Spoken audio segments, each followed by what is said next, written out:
ಲೋಕರಕ್ಷಕನಾದ ಯೇಸು ಕ್ರಿಸ್ತರ ನಾಮದಲ್ಲಿ ಆತ್ಮೀಯರೆಲ್ಲರಿಗೂ ಹೃತ್ಪೂರ್ವಕ ವಂದನೆಗಳನ್ನು ತಿಳಿಸ್ತಾ ಇದ್ದೀನಿ. ಪ್ರಿಯರಾದ ದೇವರ ಮಕ್ಕಳಿರ, ಸ್ತ್ರೀಯರು ಮಾಸಿಕ ಋತುಸ್ರಾವ ಸಮಯದಲ್ಲಿ ದೈವ ಕಾರ್ಯವನ್ನು ಮಾಡಬಹುದಾ? ಅಂದರೆ ಆರಾಧನೆ ಇಲ್ಲಾಂದರೆ ಕರ್ತನ ಭೋಜನ ಕಾರ್ಯಕ್ರಮದಲ್ಲಿ ಪಾಲ್ಗೊಳ್ಬೋದಾ? ದೈವ ಕಾರ್ಯಕ್ರಮದಲ್ಲಿ ಭಾಗಿಗಳು ಆಗ್ಬೋದಾ? ಪಾಲ್ಗೊಳ್ಬಹುದಾ? ಪಾಲ್ಗೊಳ್ಬಾರ್ದಾ? ಈ ಒಂದು ಅಂಶವನ್ನು ಈ ದಿನ ನಿಮ್ಮೊಟ್ಟಿಗೆ ಮಾತನಾಡ್ತೇನೆ. ಅಂದರೆ ಇದು ಎರಡನೇ ಭಾಗ. ಕಳೆದ ವಾರದಲ್ಲಿ ಮಾತನಾಡಿರುವಂಥದ್ದು ಮೊದಲನೇ ಭಾಗ. ಈ ದಿನ ಎರಡನೇ ಭಾಗವನ್ನು ನಿಮ್ಮೊಟ್ಟಿಗೆ ಮಾತನಾಡ್ತಾ ಇದ್ದೀನಿ. ಆದ್ದರಿಂದ ಪ್ರತಿಯೊಬ್ಬರು ಕೂಡ ಶ್ರದ್ಧೆಯಿಂದ ಕೇಳಬೇಕು ಎಂದು ಪ್ರೀತಿಯಿಂದ ಕೇಳ್ಕೊಳ್ತಾ ಇದ್ದೀನಿ.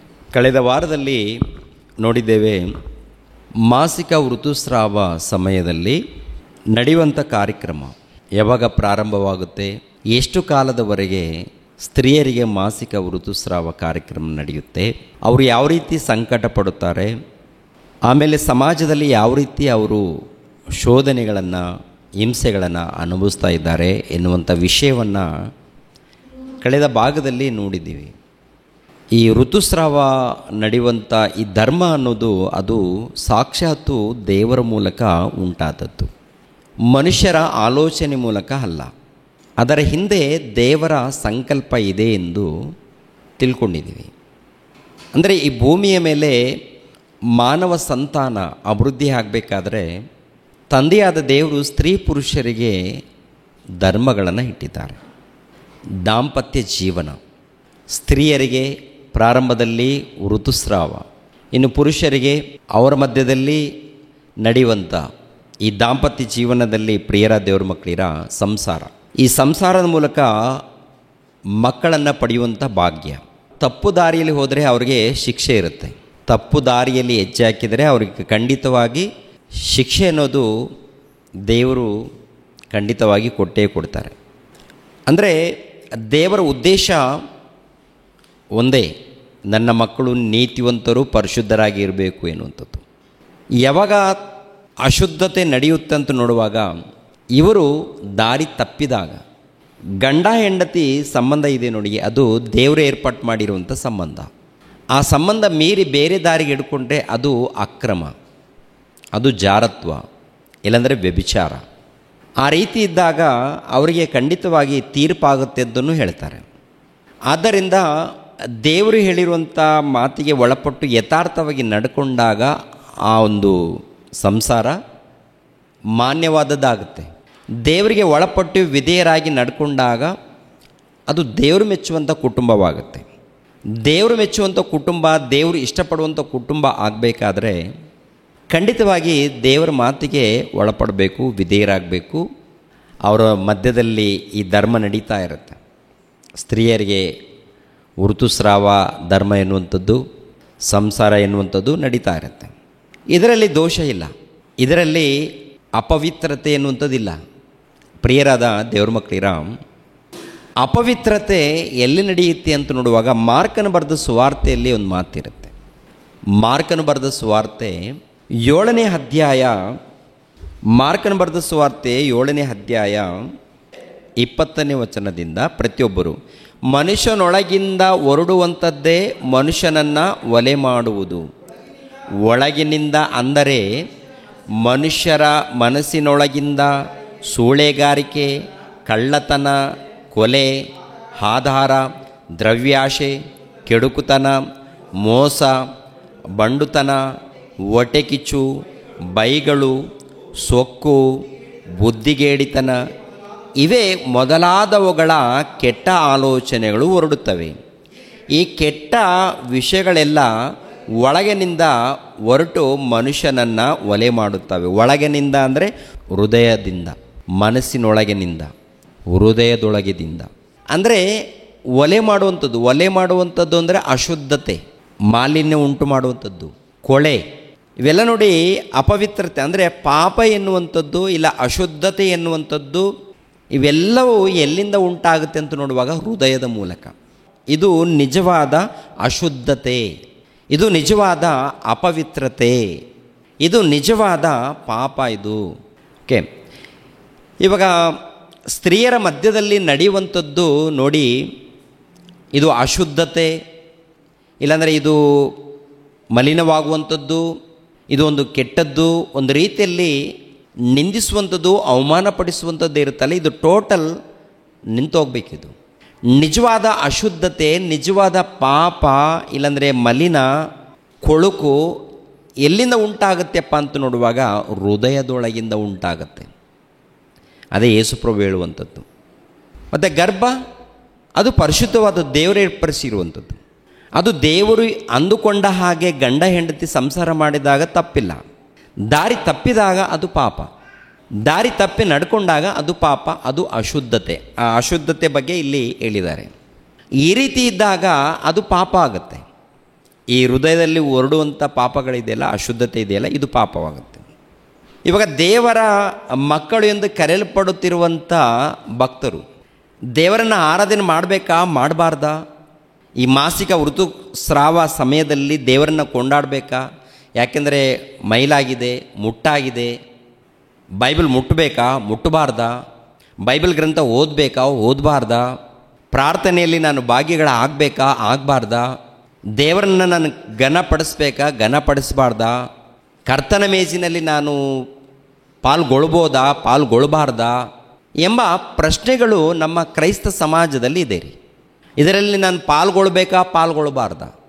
ಯಾಕೆಂದರೆ ಪೂರ್ವಕಾಲದಿಂದ, ಪ್ರಾರಂಭ ಕಾಲದಿಂದ ಇದು ಅಶುದ್ಧತೆ, ಇದು ಒಂದು ಮಲಿನ, ಇದು ಒಂದು ಕೊಳೆ, ಇದು ಮಾಸಿಕ, ಇದು ಒಂದು ರೀತಿಯಲ್ಲಿ ಹೃದಯದಲ್ಲಿ ಏನು ತುಂಬಿದ್ದಾರೆಪ್ಪ ಅಂತ ನೋಡುವಾಗ ಇದು ತುಂಬಿದ್ದಾರೆ. ಅದು ನಿಜನ ಒಳ್ಳೆಯದ ಕೆಟ್ಟದ ಅಂದರೆ, ಪ್ರಿಯರಾದ ದೇವರ ಮಕ್ಕಳಿರ, ನಾವು ಸ್ವಚ್ಛವಾಗಿ ಜೀವಿಸೋದಕ್ಕೆ ಹಿರಿಯರು ತಿಳಿಸಿರುವಂಥದ್ದು.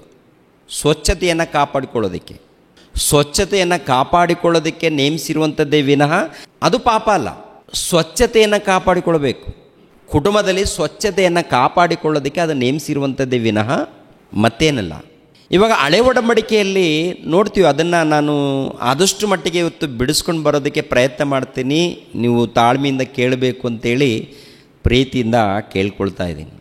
ಮೊದಲನೇದಾಗಿ, ದೈವ ಕಾರ್ಯಕ್ರಮದಲ್ಲಿ ನಾವು ಪಾಲ್ಗೊಳ್ಬಾರ್ದಾ ಅನ್ನೋದನ್ನು ಕ್ಲಿಯರ್ ಮಾಡಿಕೊಂಡು ಹಳೆ ಒಡಂಬಡಿಕೆಗೆ ಹೋಗಿ ಹಳೆ ಒಡಂಬಡಿಕೆಯಲ್ಲಿದ್ದಂಥ ಪ್ರಶ್ನೆಗಳಿಗೆ ಉತ್ತರವನ್ನು ತಿಳ್ಕೊಳ್ಳೋಣ. ಯಾಜಕ ಕಾಂಡ 15ನೇ ಅಧ್ಯಾಯ 19ನೇ ವಚನದಲ್ಲಿ ಒಂದು ಮಾತಿರುತ್ತೆ, ಅದು ನೋಡಿ ಮತ್ತೆ ಹೊಸ ಒಡಂಬಡಿಕೆ ಬರೋಣ. ಸ್ತ್ರೀಗೆ ರಕ್ತಸ್ರಾವವಾದರೆ ಅವಳು 7 ದಿನಗಳ ತನಕ ಪ್ರತ್ಯೇಕವಾಗಿರಬೇಕು. ಅವಳನ್ನು ಮುಟ್ಟಿದವರು ಆ ದಿನದ ಸಾಯಂಕಾಲದವರೆಗೆ ಅಶುದ್ಧರಾಗುವರು. ಅಂದರೆ ಈ ವಚನವನ್ನು ನೋಡುವಾಗ ಪ್ರಿಯರಾದ ದೇವರ ಮಕ್ಕಳಿರ, ಸ್ತ್ರೀಯರು ರಕ್ತಸ್ರಾವವಾದಾಗ ಅವರು ಪ್ರತ್ಯೇಕವಾಗಿರಬೇಕು, ಅವರು ಅಶುದ್ಧರು ಅಂತೇಳಿ ಈ ಮಾತು ಬರೆಸಿದ್ದಾರೆ ದೇವರು. ಇದಕ್ಕೆ ಉತ್ತರವನ್ನು ವಾಕ್ಯದ ಮೂಲಕ ನಾವು ತಿಳ್ಕೊಳ್ಬೇಕಾದ್ರೆ ಕೊನೆ ತನಕ ಕೇಳಬೇಕು. ನೇರ ಪ್ರಸಾರದಲ್ಲಿ ಯಾರಾದರೂ ನೋಡಿದಾಗಲೂ ಅವರು ಕೂಡ ಕೊನೆ ತನಕ ನೋಡಬೇಕು. ಕೊನೆ ತನಕ ನೋಡದೆ ಮಧ್ಯದಲ್ಲಿ ಒಂದು ಸ್ವಲ್ಪ ನೋಡಿ ಆಮೇಲೆ ಹೋಗ್ತೀನಿ ತಿಳ್ಕೊಳ್ತೀನಿ ಅಂದರೆ ನಿಮಗೆ ಅರ್ಥ ಆಗಲ್ಲ, ಪ್ರಶ್ನೆಗಳು ಹುಟ್ಟುತ್ತೆ. ಹಳೆ ಒಡಂಬಡಿಕೆಯಲ್ಲಿ ಈ ಥರ ಬರೆಸಿರುವಾಗ ರಾಮ ಬ್ರದರ್ ಏನೂ ಪರವಾಗಿಲ್ಲ ಒಳ್ಳೇದಂತ ಹೇಳ್ತಾ ಇದ್ದಾರೆ, ಏನು ಇದು ಅಂತೇಳಿ ನನ್ನ ಮೇಲೆ ನಿಂದನೆಗಳು ಹಾಕೋದು ಬೇಡ. ಕೊನೆ ತನಕ ನೋಡಿ ನನ್ನ ಮೇಲೆ ಕಾಮೆಂಟ್ ಮಾಡ್ಬೋದಿಲ್ಲ, ಏನಾದರೂ ಹೇಳ್ಬೋದು. ಕೊನೆ ತನಕ ನೋಡಲಾರ್ದೆ ಯಾರು ಮಾತಾಡಬಾರ್ದು. ಕೆಲವರು ಏನಪ್ಪ ಅಂದರೆ ಒಂದು ಟೈಟಲ್ ನೋಡಿ ಕೆಲವರು ಮಾತನಾಡ್ತಾ ಇರ್ತಾರೆ. ಯಾಕೆಂದರೆ ಇದ್ದಾರೆ, ನಮ್ಗೆ ಗೊತ್ತು. ಪ್ರಿಯರ ದೇವ್ರ ಮಕ್ಕಳಿರ, ಒಂದು ಅಂಶವನ್ನು ಮಾತನಾಡಬೇಕಾದ್ರೆ ಅಲ್ಲಿ ಪ್ರಶ್ನೆಗಳು ಬರುತ್ತೆ. ಆ ಪ್ರಶ್ನೆಗಳನ್ನು ಬಿಡಿಸದೆ ಹೋದರೆ ನಾವು ಬೋಧಕರಾಗಲ್ಲ. ಅರ್ಥ ಆಗಿಲ್ಲ ಅಂದರೆ ಸಮಯವನ್ನು ತಗೊಂಡು ಅದನ್ನು ಕಲ್ತ್ಕೊಂಡು ಆಮೇಲೆ ಸಮಾಜಕ್ಕೆ ಅರ್ಥ ಆಗುವಂಥ ರೀತಿಯಲ್ಲಿ ಹೇಳುವವರೇ ಬೋಧಕರು, ನಿಜವಾದ ಬೋಧಕರಾಗ್ತಾರೆ. ನಾವೆಲ್ಲರೂ ಕಲಿಬೇಕು ಅಂತೇಳಿ ಹೇಳ್ತೀನಿ. ಈ ಒಂದು ಹಳೆ ಒಡಂಬಡಿಕೆಯಲ್ಲಿ ಹೀಗೆ ಇದೆ ಅಲ್ವಾ, ಯಾಕೆ ಹೀಗೆ ಹೇಳಿದ್ದಾರೆ ಎಂಬ ಪ್ರಶ್ನೆಗಳಿಗೆ ಉತ್ತರವನ್ನು ವಾಕ್ಯದ ಮೂಲಕ ತಿಳ್ಕೊಳ್ಳೋಣ. ಮೊದಲನೇದಾಗಿ, ದೈವ ಕಾರ್ಯಕ್ರಮದಲ್ಲಿ ಪಾಲ್ಗೊಳ್ಬೋದಾ ಪಾಲ್ಗೊಳ್ಬಾರ್ದಾ ಅಂತೇಳಿ ವಾಕ್ಯದ ಮೂಲಕ ತಿಳ್ಕೊಂಡಾಗ ಏನ್ರಿ, ನಾವು ಯೇಸು ಕ್ರಿಸ್ತರನ್ನು ನಂಬದೇ ಇದ್ದಾಗ ಎಲ್ಲಿದ್ದೀವಿ? ಅಂಧಕಾರದ ದೊರೆತನದಲ್ಲಿ, ಪಾಪದ ವ್ಯಾಮೋಹದಲ್ಲಿ ಎಲ್ಲರಿದ್ದೀವ? ಕೆಲವರ? ಎಲ್ಲರೂ ಎಲ್ಲಿದ್ದೀವಿ ಹೇಳಿ ಪ್ರಿಯರೇ? ಅಂಧಕಾರದ ದೊರೆತನಲ್ಲಿ. ಯಾವಾಗ ಯೇಸು ಕ್ರಿಸ್ತರನ್ನು ತಿಳಿದುಕೊಳ್ಳದೆ ಇದ್ದಂಥ ದಿನಗಳಲ್ಲಿ, ತಿಳಿದುಕೊಳ್ಳದೆ ದೀಕ್ಷಾಸ್ನಾನ ಪಡೆದುಕೊಳ್ಳದೆ ಇದ್ದಂಥ ದಿನಗಳಲ್ಲಿ ಅಂಧಕಾರದ ದೊರೆತನದಲ್ಲಿ, ಇಲ್ಲಾಂದರೆ ಕತ್ತಲೆಯ ಸಾಮ್ರಾಜ್ಯದಲ್ಲಿ ನಾವಿದ್ದೀವಿ. ಕತ್ತಲೆಯ ಸಾಮ್ರಾಜ್ಯದಲ್ಲಿ ಇಲ್ಲ ಪಾಪದ ವ್ಯಾಮೋಹದಲ್ಲಿ ಸತ್ತವರಾಗಿದ್ದ ನಮ್ಮನ್ನು ಯಾರು ಬಿಡಿಸಿದ್ದಾರೆ ಅಂತ ನೋಡುವಾಗ ಯೇಸು ಕ್ರಿಸ್ತರು 1ನೇ ಶತಮಾನದಲ್ಲಿ ಶರೀರಧಾರಿಯಾಗಿ ಬಂದು ಸುವಾರ್ತೆಯನ್ನು ಮಾಡಿ ನಮಗಾಗಿ ಪ್ರಾಣ ತ್ಯಾಗ ಮಾಡಿ ಮರಣ ಹೊಂದಿ ಆಮೇಲೆ ಪುನರುತ್ಥಾನವನ್ನು ಹೊಂದಿದ ಮೇಲೆ ಏನ್ರಿ ಲೋಕಕ್ಕೆ ರಕ್ಷಣೆ ಮಾರ್ಗವನ್ನು ಕಲ್ಪಿಸಿಕೊಟ್ಟು ಅವರು ಹೊರಟೋಗ್ತಾರೆ ಪರಲೋಕಕ್ಕೆ. ರಕ್ಷಣೆ ಮಾರ್ಗ ಬಂದಿದೆ. ಯಾರ ಮೂಲಕ ರಕ್ಷಣೆ ಮಾರ್ಗ ಬಂದಿದೆಯಪ್ಪ ಅಂತ ನೋಡುವಾಗ ಯೇಸು ಕ್ರಿಸ್ತರ ಮೂಲಕ. ನೀವು ನಾವು ದೇವರನ್ನು ತಿಳಿಯದೇ ಇದ್ದಾಗ ಪಾಪದಲ್ಲಿದ್ದೀವಿ, ಅಂಧಕಾರದ ದೊರೆತನದಲ್ಲಿದ್ದೀವಿ. ಯಾವಾಗ ನೀವು ದೇವರನ್ನು ತಿಳ್ಕೊಂಡು ನಾವು ಪಾಪಿಗಳು, ನಾವು ಅಧರ್ಮಿಗಳು, ನಾವು ಈ ಲೋಕದಲ್ಲಿ ಅಂಧಕಾರದಲ್ಲಿ ಬಿದ್ದವರು, ಸತ್ತವರು, ನಮಗೆ ಜೀವ ಬೇಕು ಅಂಥೇಳಿ ದೇವರನ್ನ ತಿಳ್ಕೊಂಡು ಯಾವಾಗ ದೀಕ್ಷಾಸ್ಥಾನ ಪಡ್ಕೊಳ್ತೀರೋ ಅವಾಗ ಏನಾಗ್ತೀರಿ ಹೇಳಿ ಪ್ರಿಯರೇ? ಕ್ರೈಸ್ತರಾಗ್ತೀರಿ, ದೇವರಿಗೆ ಮಕ್ಕಳು ಆಗ್ತೀವಿ. ಇನ್ನು ಏನಂತ ಹೇಳಿದಾರಪ್ಪ ಅಂತ ನೋಡುವಾಗ ದೇವರ ಆಲಯವಾಗಿ ಮಾರ್ಪಡ್ತೀರಂತ ಹೇಳ್ತಾರೆ. ಹೌದಲ್ವ? ಮೊದಲನೇದಾಗಿ ಗಲಾತ್ಯದವರಿಗೆ ಬರೆದ ಪತ್ರಿಕೆ 3ನೇ ಅಧ್ಯಾಯ 26ನೇ ವಚನವನ್ನು ಗಮನಿಸಿರಿ. 3ನೇ ಅಧ್ಯಾಯ 26ನೇ ವಚನ. ನೀವೆಲ್ಲರೂ ಕ್ರಿಸ್ತ ಯೇಸುವಿನಲ್ಲಿಟ್ಟಿರುವ ನಂಬಿಕೆಯ ಮೂಲಕ ದೇವರ ಪುತ್ರರಾಗಿದ್ದೀರಿ. ಹೇಗೆಂದರೆ ಕ್ರಿಸ್ತನಲ್ಲಿ ಸೇರುವುದಕ್ಕೆ ದೀಕ್ಷಾಸ್ನಾನ ಮಾಡಿಸಿಕೊಂಡಿರುವ ನೀವೆಲ್ಲರೂ ಕ್ರಿಸ್ತನನ್ನು ಧರಿಸಿಕೊಂಡಿದ್ದೀರಿ. ನೀವೆಲ್ಲರೂ ಕ್ರಿಸ್ತ ಯೇಸುವಿನಲ್ಲಿ ಒಂದೇ ಆಗಿರುವುದರಿಂದ ಯೆಹೂದ್ಯನೂ ಗ್ರೀಕನೂ ಎಂದು, ಆಳು ಒಡೆಯ ಎಂದು, ಗಂಡು ಹೆಣ್ಣು ಎಂದು ಭೇದವಿಲ್ಲ. ನೀವು ಕ್ರಿಸ್ತನವರಾಗಿದ್ದರೆ ಅಬ್ರಹಾಮನ ಸಂತತಿಯವರು, ವಾಗ್ದಾನಕ್ಕೆ ಅನುಸಾರವಾಗಿ ಬಾಧ್ಯರು ಆಗಿದ್ದೀರಿ. ಯಾವಾಗ ನೀವು ದೀಕ್ಷಾಸ್ನಾನ ಪಡ್ಕೊಂಡಿದ್ದೀರೋ ಅವಾಗ ಏನಾಗ್ತೀರಾ? ನೀವೆಲ್ಲರೂ ಸ್ತ್ರೀ ಪುರುಷರು ಯೇಸು ಕ್ರಿಸ್ತರನ್ನು ಧರಿಸಿಕೊಂಡಿದ್ದೀವಿ ಅಂತ ಹೇಳ್ತಾರೆ. ಯಾರನ್ನ ಧರಿಸ್ಕೊಂಡಿದ್ದಾರೆ ಹೇಳಿ? ಯೇಸು ಕ್ರಿಸ್ತರನ್ನು ಧರಿಸ್ಕೊಂಡು. ಯಾರ್ಯಾರು ಧರಿಸ್ಕೊಂಡಿದ್ದಾರೆ? ಸ್ತ್ರೀ ಪುರುಷರು. ಅಂದರೆ ದೀಕ್ಷಾಸ್ನಾನ ಪಡ್ಕೊಂಡ ಮೇಲೆ ಸ್ತ್ರೀ ಪುರುಷರು ಯೇಸು ಕ್ರಿಸ್ತರನ್ನು ಧರಿಸ್ಕೊಂಡಿದ್ದಾರೆ. ಯೇಸು ಕ್ರಿಸ್ತರನ್ನು ಧರಿಸ್ಕೊಂಡವ್ರು ಯಾರ್ಯಾರಿದ್ದಾರೆ? ಸ್ತ್ರೀ ಪುರುಷರಿದ್ದಾರೆ. ಯೇಸು ಕ್ರಿಸ್ತರನ್ನು ಧರಿಸ್ಕೊಂಡಿರುವಂಥ ಸ್ತ್ರೀ ಪುರುಷರು ಏನಾಗ್ತಾರೆ? ದೇವರಿಗೆ ಮಕ್ಕಳಾಗ್ತಾರೆ. ಮತ್ತೊಂದು ಮಾತು ಏನಂತ ಹೇಳ್ತಾರೆ ಗೊತ್ತಾ? ನೀವು ನನಗೆ ಆಲಯ. ಯಾರು ಆಲಯ? ಸ್ತ್ರೀ ಪುರುಷರು ಇಬ್ಬರು ಕೂಡ ದೇವರಿಗೆ ಆಲಯವಾಗಿದ್ದಾರಾ? ಸ್ತ್ರೀ ಪುರುಷರು ಇಬ್ಬರು ದೇವರಿಗೆ ಆಲಯ. ಸ್ತ್ರೀ ಪುರುಷರು ಯಾವಾಗ ಯೇಸು ಕ್ರಿಸ್ತರು ನಂಬಿಕೊಂಡಿದ್ದಾರೋ, ದೀಕ್ಷಾಸ್ನಾನ ಪಡ್ಕೊಂಡಿದ್ದಾರೋ, ಯಾರನ್ನ ಧರಿಸ್ಕೊಂಡಿದ್ದಾರೆ? ಯೇಸು ಕ್ರಿಸ್ತರನ್ನು ಧರಿಸ್ಕೊಂಡಿದ್ದಾರೆ. ಯೇಸು ಕ್ರಿಸ್ತರನ್ನು ಧರಿಸ್ಕೊಂಡ ಮೇಲೆ ಸಂಸಾರ ಬಿಡ್ತಾರಾ? ಯೇಸು ಕ್ರಿಸ್ತರನ್ನು ಧರಿಸ್ಕೊಂಡಿದ್ದೀವಲ್ವ, ಅಂದರೆ ದೀಕ್ಷಾಸ್ನಾನ ಪಡ್ಕೊಂಡ ಮೇಲೆ ಒಂದು ವೇಳೆ ಮದುವೆ ಆದವರು ಸಂಸಾರ ಕಾರ್ಯಕ್ರಮ ಬಿಡ್ತಾರ? ಸಂಸಾರ ಕಾರ್ಯಕ್ರಮ ನಡೆಸ್ತಾರೆ? ಸಂಸಾರ ಕಾರ್ಯಕ್ರಮ ಪ್ರಾಣ ಇರೋ ತನಕ, ಸಾಯೋ ತನಕ ಇರುತ್ತಾ? ಇರುತ್ತೆ. ಅದೇ ಪ್ರಕಾರ ಯುವತಿಯರಿಗೆ ಒಂದು ವೇಳೆ ಮದುವೆ ಆಗದ ಯುವತಿಯರು ಇದ್ದಾಗ ಅವರು ಒಂದು ದಿನ ಮದುವೆ ಮಾಡ್ಕೊಳ್ತಾರೆ. ದೀಕ್ಷಾಸ್ನಾನ ಪಡ್ಕೊಂಡವರು ಮದುವೆ ಮಾಡ್ಕೊಳ್ತಾರ? ಮಾಡ್ಕೊಳ್ತಾರೆ. ಮತ್ತು ಅವ್ರದ್ದು ಕೂಡ ಸಂಸಾರ ಕಾರ್ಯಕ್ರಮ ನಡೆಯುತ್ತಾ? ಮತ್ತು ಅವರ ಮಧ್ಯದಲ್ಲಿ ಋತುಸ್ರಾವವನ್ನು ನಡೆಯಲ್ವಾ? ಇವರು ಯಾರು? ಇವರು ಯೇಸು ಕ್ರಿಸ್ತರನ್ನು ಧರಿಸ್ಕೊಂಡವರು. ಯೇಸು ಕ್ರಿಸ್ತರನ್ನು ಧರಿಸ್ಕೊಂಡವರು ಎರಡನೇದಾಗಿ ದೇವಾಲಯವಾಗುವುದಕ್ಕೆ ಸಿದ್ಧವಾಗ್ತಾ ಇರೋರು. ಅಂದರೆ ಆತ್ಮಿಕವಾಗಿ ಕಟ್ಟಲ್ಪಡ್ತಾ ಇದ್ದಾರೆ, ಆತ್ಮಿಕವಾಗಿ ಬೆಳೀತಾ ಇದ್ದಾರೆ, ದೇವರ ಆಲಯವೆಂದು ಕರೆಯಲ್ಪಡ್ತಾ ಇದ್ದಾರೆ. ದೇವರ ಆಲಯವೆಂದು ಕರೆಯಲ್ಪಡುತ್ತಿರುವಾಗ ದೇವರ ಆಲಯಗಳು, ಇಲ್ಲಾಂದರೆ ಕ್ರಿಸ್ತನನ್ನು ಧರಿಸ್ಕೊಂಡಿರುವಂಥ ಈ ದೇಹಗಳು ಅವಾಗವಾಗ ಏನ್ರಿ ಈ ಋತುಸ್ರಾವ, ಸ್ತ್ರೀಯರಿಗೆ ಆದರೆ ಋತುಸ್ರಾವ, ಆ ಋತುಸ್ರಾವ ನಡೆಯುವಂಥ ಸಮಯದಲ್ಲಿ ದೇವರಿಗೆ ಆಲಯಗಳಲ್ವಾ? ಋತುಸ್ರಾವ ನಡೆಯುವಂತಹ ಸಮಯದಲ್ಲಿ ದೇವರಿಗೆ ಆಲಯಗಳಲ್ವಾ? ಅವರು ದೇವರಿಗೆ ಆಲಯ, ಪರಿಶುದ್ಧವಾದಂಥ ಆಲಯ ಅಂತ ಹೇಳ್ತಾರಲ್ಲ, ದೇವರಿಗೆ ಪರಿಶುದ್ಧವಾದಂತಹ ಆಲಯ. ನೀವು ಯೇಸು ಕ್ರಿಸ್ತರನ್ನು ಧರಿಸ್ಕೊಂಡಿದ್ದೀರಿ. ಯೇಸು ಕ್ರಿಸ್ತರನ್ನು ಧರಿಸ್ಕೊಂಡಿರುವಂಥ ನೀವು, ದೇವರಿಗೆ ಪರಿಶುದ್ಧವಾದಂಥ ಆಲಯವಾಗಿರುವಂಥ ನೀವು, ದೇವರ ಕುಟುಂಬದವರಾಗಿರುವಂಥ ನೀವು, ದೇವರ ಕುಟುಂಬಸ್ಥರು, ದೇವರ ಮನೆಯವರು, ದೇವರಿಗೆ ಯಾಜಕರು, ದೇವರ ಸ್ವಕೀಯ ಪ್ರಜೆಗಳು ಎಂದು ಕರೆಯಲ್ಪಡ್ತಾ ಇದ್ದಾರಲ್ಲ, ಈ ಋತುಸ್ರಾವ ನಡೆಯುವಂತಹ ಸಮಯದಲ್ಲಿ ದೇವರಿಗೆ ಆಲಯ ಅಲ್ವಾ? ಯೇಸು ಕ್ರಿಸ್ತರನ್ನು ಧರಿಸ್ಕೊಂಡು ಇಲ್ವಾ? ಆವಾಗ ಇದ್ದಾರಾ ಇಲ್ವಾ? ಅವಾಗವಾಗ ದೇವರಿಗೆ ಆಲಯ ಆಗದೆ ಹೊರಗಡೆ ಹೋಗಿ ಮತ್ತೆ ಒಳಗಡೆ ಬಂದು ಸೇರಿಸಲ್ಪಟ್ಟು ಮತ್ತೆ ಹೊರಗಡೆ ಬಂದು ಈಗೇನಾದರೂ ರೊಟೇಷನ್ ನಡೆಯುತ್ತಾ? ಏನಮ್ಮ ಈಗ ಇದ್ರ ರೊಟೇಷನ್ ಏನಾದರೂ ಇದೆಯಾ? ಅಂದರೆ ಒಂದು 3 ದಿನ ದೇವರಿಗೆ ಆಲಯ ಅಲ್ಲ ನಾನು ಅಶುದ್ಧತೆ ಅಂತ ಹೇಳಿ ಹೊರಗಡೆ ಹೋಗ್ತೀರಾ? ನಿಮ್ಮ ದೇಹನೇ ದೇವರಿಗೆ ಆಲಯ. ಮತ್ತು ಸಂಸಾರ ಅನ್ನೋದು ಅದು ಇರಲಿ, ಗಂಡ ಹೆಂಡತಿ ಇದೆಯಲ್ಲ, ಇದು ದೇವ್ರು ಕೊಟ್ಟಂಥದ್ದು. ಈ ದೇವ್ರು ಕೊಟ್ಟಂಥ ಈ ಸಂಸಾರ ಇದೆಯಲ್ಲ, ಅದೇ ಆಲೋಚನೆಯಲ್ಲಿ ನೀವು ಹೋದಾಗ ತಪ್ಪೇನಿಲ್ಲ. ಬೇರೆ ಆಲೋಚನೆ ಅಂದಾಗ ಹೃದಯದಲ್ಲಿ ಬೇರೆಯವ್ರನ್ನ, ಒಂದು ವೇಳೆ ಹೃದಯದಲ್ಲಿ ಪುರುಷರಿದ್ದಾರೆ ಅಂತ ತಿಳ್ಕೊಳ್ಳಿ, ಪುರುಷರು ಹೃದಯದಲ್ಲಿ ಬೇರೆ ಸ್ತ್ರೀಯರನ್ನು ಸೇರಿಸ್ಕೊಂಡಾಗ ಅಲ್ಲಿ ಅಶುದ್ಧತೆ ಪ್ರಾರಂಭವಾಗುತ್ತೆ ರೀ. ಏನಾಗುತ್ತೆ? ಯೇಸುಪ್ರಭು ಹೇಳಿದಾರ ಹೇಳಿಲ್ವಾ?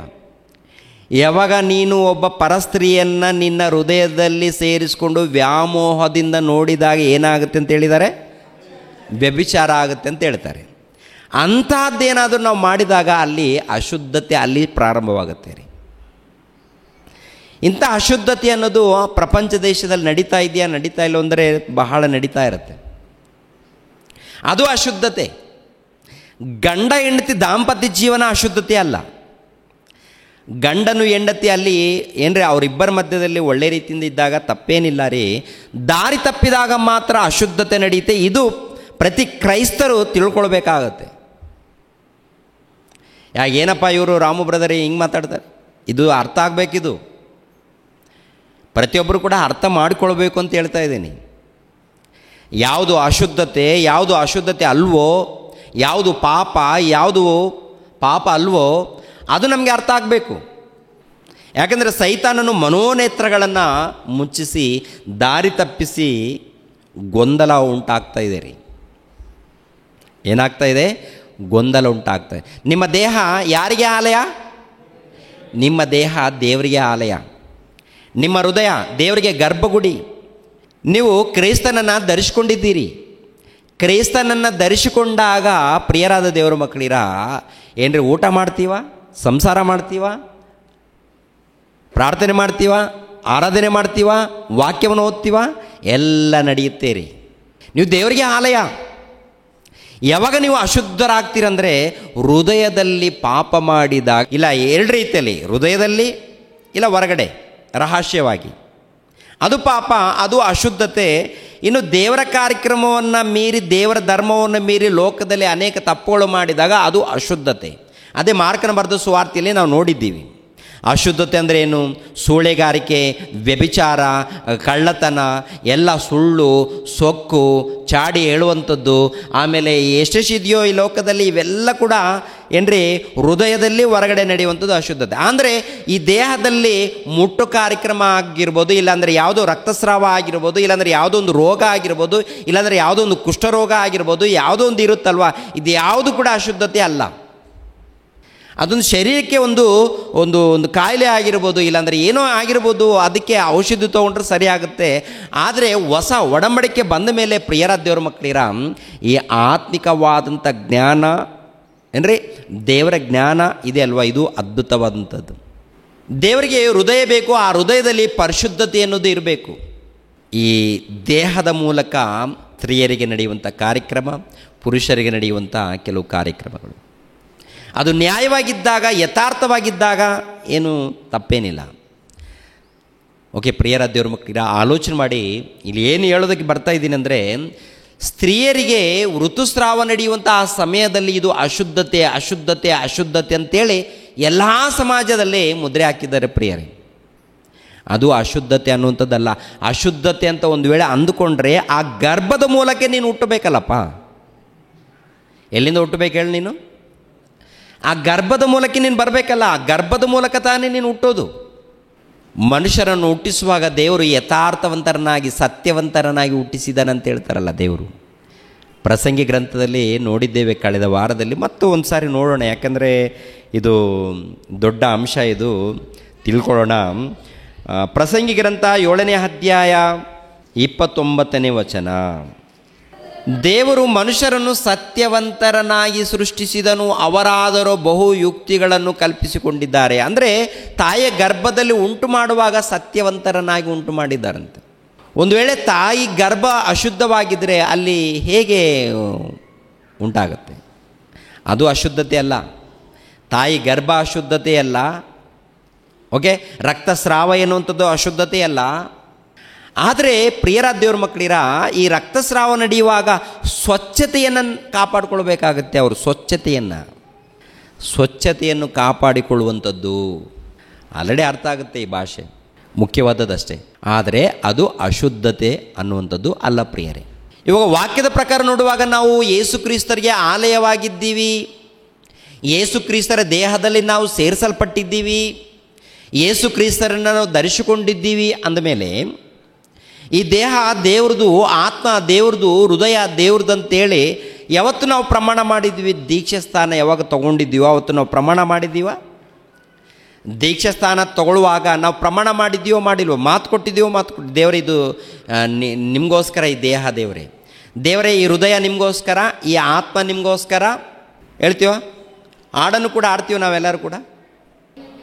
ನಿನ್ನ ದೇಹವೇ ಆ ಪ್ರಭುನದು, ನಿನ್ನ ಆತ್ಮವೇ ಆ ಪ್ರಭುನದು, ನಿನ್ನ ಜೀವಿತ ಆ ಪ್ರಭುನದು. ಇಲ್ಲಿ ಎಲ್ಲರೂ ಕಲಿತಾರೆ, ಆದರೆ ಹೊರಗಡೆ ಹೋದವರು ಮಾತ್ರ ದೇವರಿಗೆ ಕೊಟ್ಟಂಥ ಆಲಯ, ದೇವರಿಗೆ ಕೊಟ್ಟಂಥ ಜೀವಿತ ಅಂತ ಹೇಳ್ತೀವಿ ಪ್ರೇರೆ. ನಿಜ ಜೀವನದಲ್ಲಿ ನೋಡುವಾಗ ಒಂದು 10% ಮಾತ್ರ ದೇವ್ರು ಕೊಟ್ಟಿದ್ವಿ, 90% ದೆವ್ವಕ್ಕೆ ಕೊಟ್ಟಿದ್ವಿ. ನೀವೆಲ್ಲರೂ ಒಪ್ಕೊಳ್ಳಬೇಕು. ಒಪ್ಕೊಳ್ತೀರಾ ಒಪ್ಕೊಳ್ಳಲ್ವ?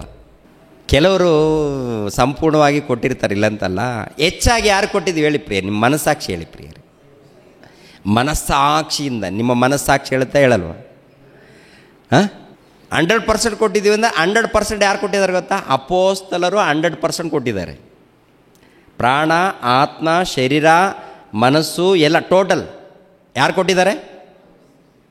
ಅಪೋಸ್ತಲರು. 1ನೇ ಶತಮಾನದಲ್ಲಿ ಕ್ರೈಸ್ತರು. ಇವಾಗ ಹಾಡನ್ನು ಹಾಡೋರು ಎಲ್ಲರೂ ಕೂಡ ಲೋಕಕ್ಕೆ ಕೊಟ್ಟಿದ್ದಾರೆ, ದೆವ್ವಕ್ಕೆ ಕೊಟ್ಟಿದ್ದಾರೆ. ಹಾಡು ಮಾತ್ರ ಹಾಡ್ತಾ ಇರ್ತೀವಿ. ನಾನು ಹೇಳೋದೇನಪ್ಪ ಅಂತಂದರೆ, ಹಾಡೋಣ, ದೇವರನ್ನ ಘನಪಡಿಸೋಣ, ಆತ್ಮಿಕವಾಗಿ ಬೆಳೆದು ಸಂಪೂರ್ಣವಾಗಿ ದೇವರಿಗೆ ಕೊಡೋಣ. ನಮ್ಮ ಮನಸ್ಸಾಕ್ಷಿ ಹೇಳುತ್ತೆ ನಾವು ಸ್ವಲ್ಪ ಕೊಟ್ಟಿದ್ದೀವಿ, ಇನ್ನು ಜಾಸ್ತಿ ಕೊಟ್ಟಿಲ್ಲ ಅಂತ ಹೇಳುತ್ತೇರಿ. ಆದರೂ ಏನು ಮಾಡೋಣ ಅಂದರೆ ನಾವು ಬೆಳೆಯೋಣ ಅಂತ ಹೇಳ್ತಾ ಇದ್ದೀನಿ. ಹಾಡಾಡೋದು ತಪ್ಪಲ್ಲ, ಅದರಲ್ಲಿ ಬೆಳಿಬೇಕು. ಅಲ್ಲೇ ಇರೋದು ಬೇಡ, ಲೋಕದಲ್ಲಿ ಹೋಗೋದು ಬೇಡ. ಅಂದರೆ ಆಲೋಚನೆ ಮಾಡಿ, ಈ ದೇಹ ದೇವ್ರದು, ಆತ್ಮ ದೇವ್ರದು, ಹೃದಯ ದೇವ್ರದು ಅಂದಮೇಲೆ ಈ ದೇಹದಲ್ಲಿ ಕೆಲವು ಕ್ರಿಯೆಗಳು ನಡೆಯುತ್ತೆ. ಅದು ದೇವ್ರ ಕೃಪೆ ಮೂಲಕ ನಡೆಯುತ್ತಾ ಅಥವಾ ನಮ್ಮ ಸ್ವಂತ ಆಲೋಚನೆಯಿಂದ ನಮ್ಮ ಕೈಯಿಂದ ನಡೆಯುತ್ತಾ ಅಂತ ನೋಡುವಾಗ ದೇವ್ರ ಕೃಪೆ ಮೂಲಕ. ಹೆಣ್ಣು ಮಕ್ಕಳಿಗೆ ದೇವ್ರ ಕೃಪೆ ಮೂಲಕ. ಅದು ಅಶುದ್ಧತೆ ಅಲ್ಲ. ಸ್ವಚ್ಛತೆಯನ್ನು ಕಾಪಾಡಿಕೊಂಡು, ಫ್ರೆಶ್ ಆಗಿ ಸ್ನಾನಗಿನ ಮಾಡಿಕೊಂಡು, ಮೊಣಕಾಲೂರಿ ಪ್ರಾರ್ಥನೆ ಮಾಡಿಕೊಂಡು ದೇವರನ್ನು ಕೊಂಡಾಡುವಂಥದ್ದು, ಆರಾಧನೆ ಮಾಡುವಂಥದ್ದು, ದೇವರ ಸೇವೆ ಮಾಡುವಂಥದ್ದು. ಓಕೆ, ಕರ್ತನ ಮೇಜಿನಲ್ಲಿ ಕೈ ಹಾಕುವಂಥದ್ದು. ಕರ್ತನ ಮೇಜಿನಲ್ಲಿ ಕೈ ಹಾಕಾಕ್ತೀವಿ. ಯೇಸು ಕ್ರಿಸ್ತರನ್ನು ನೆನೆಸಿಕೊಳ್ಳುವಂಥದ್ದು.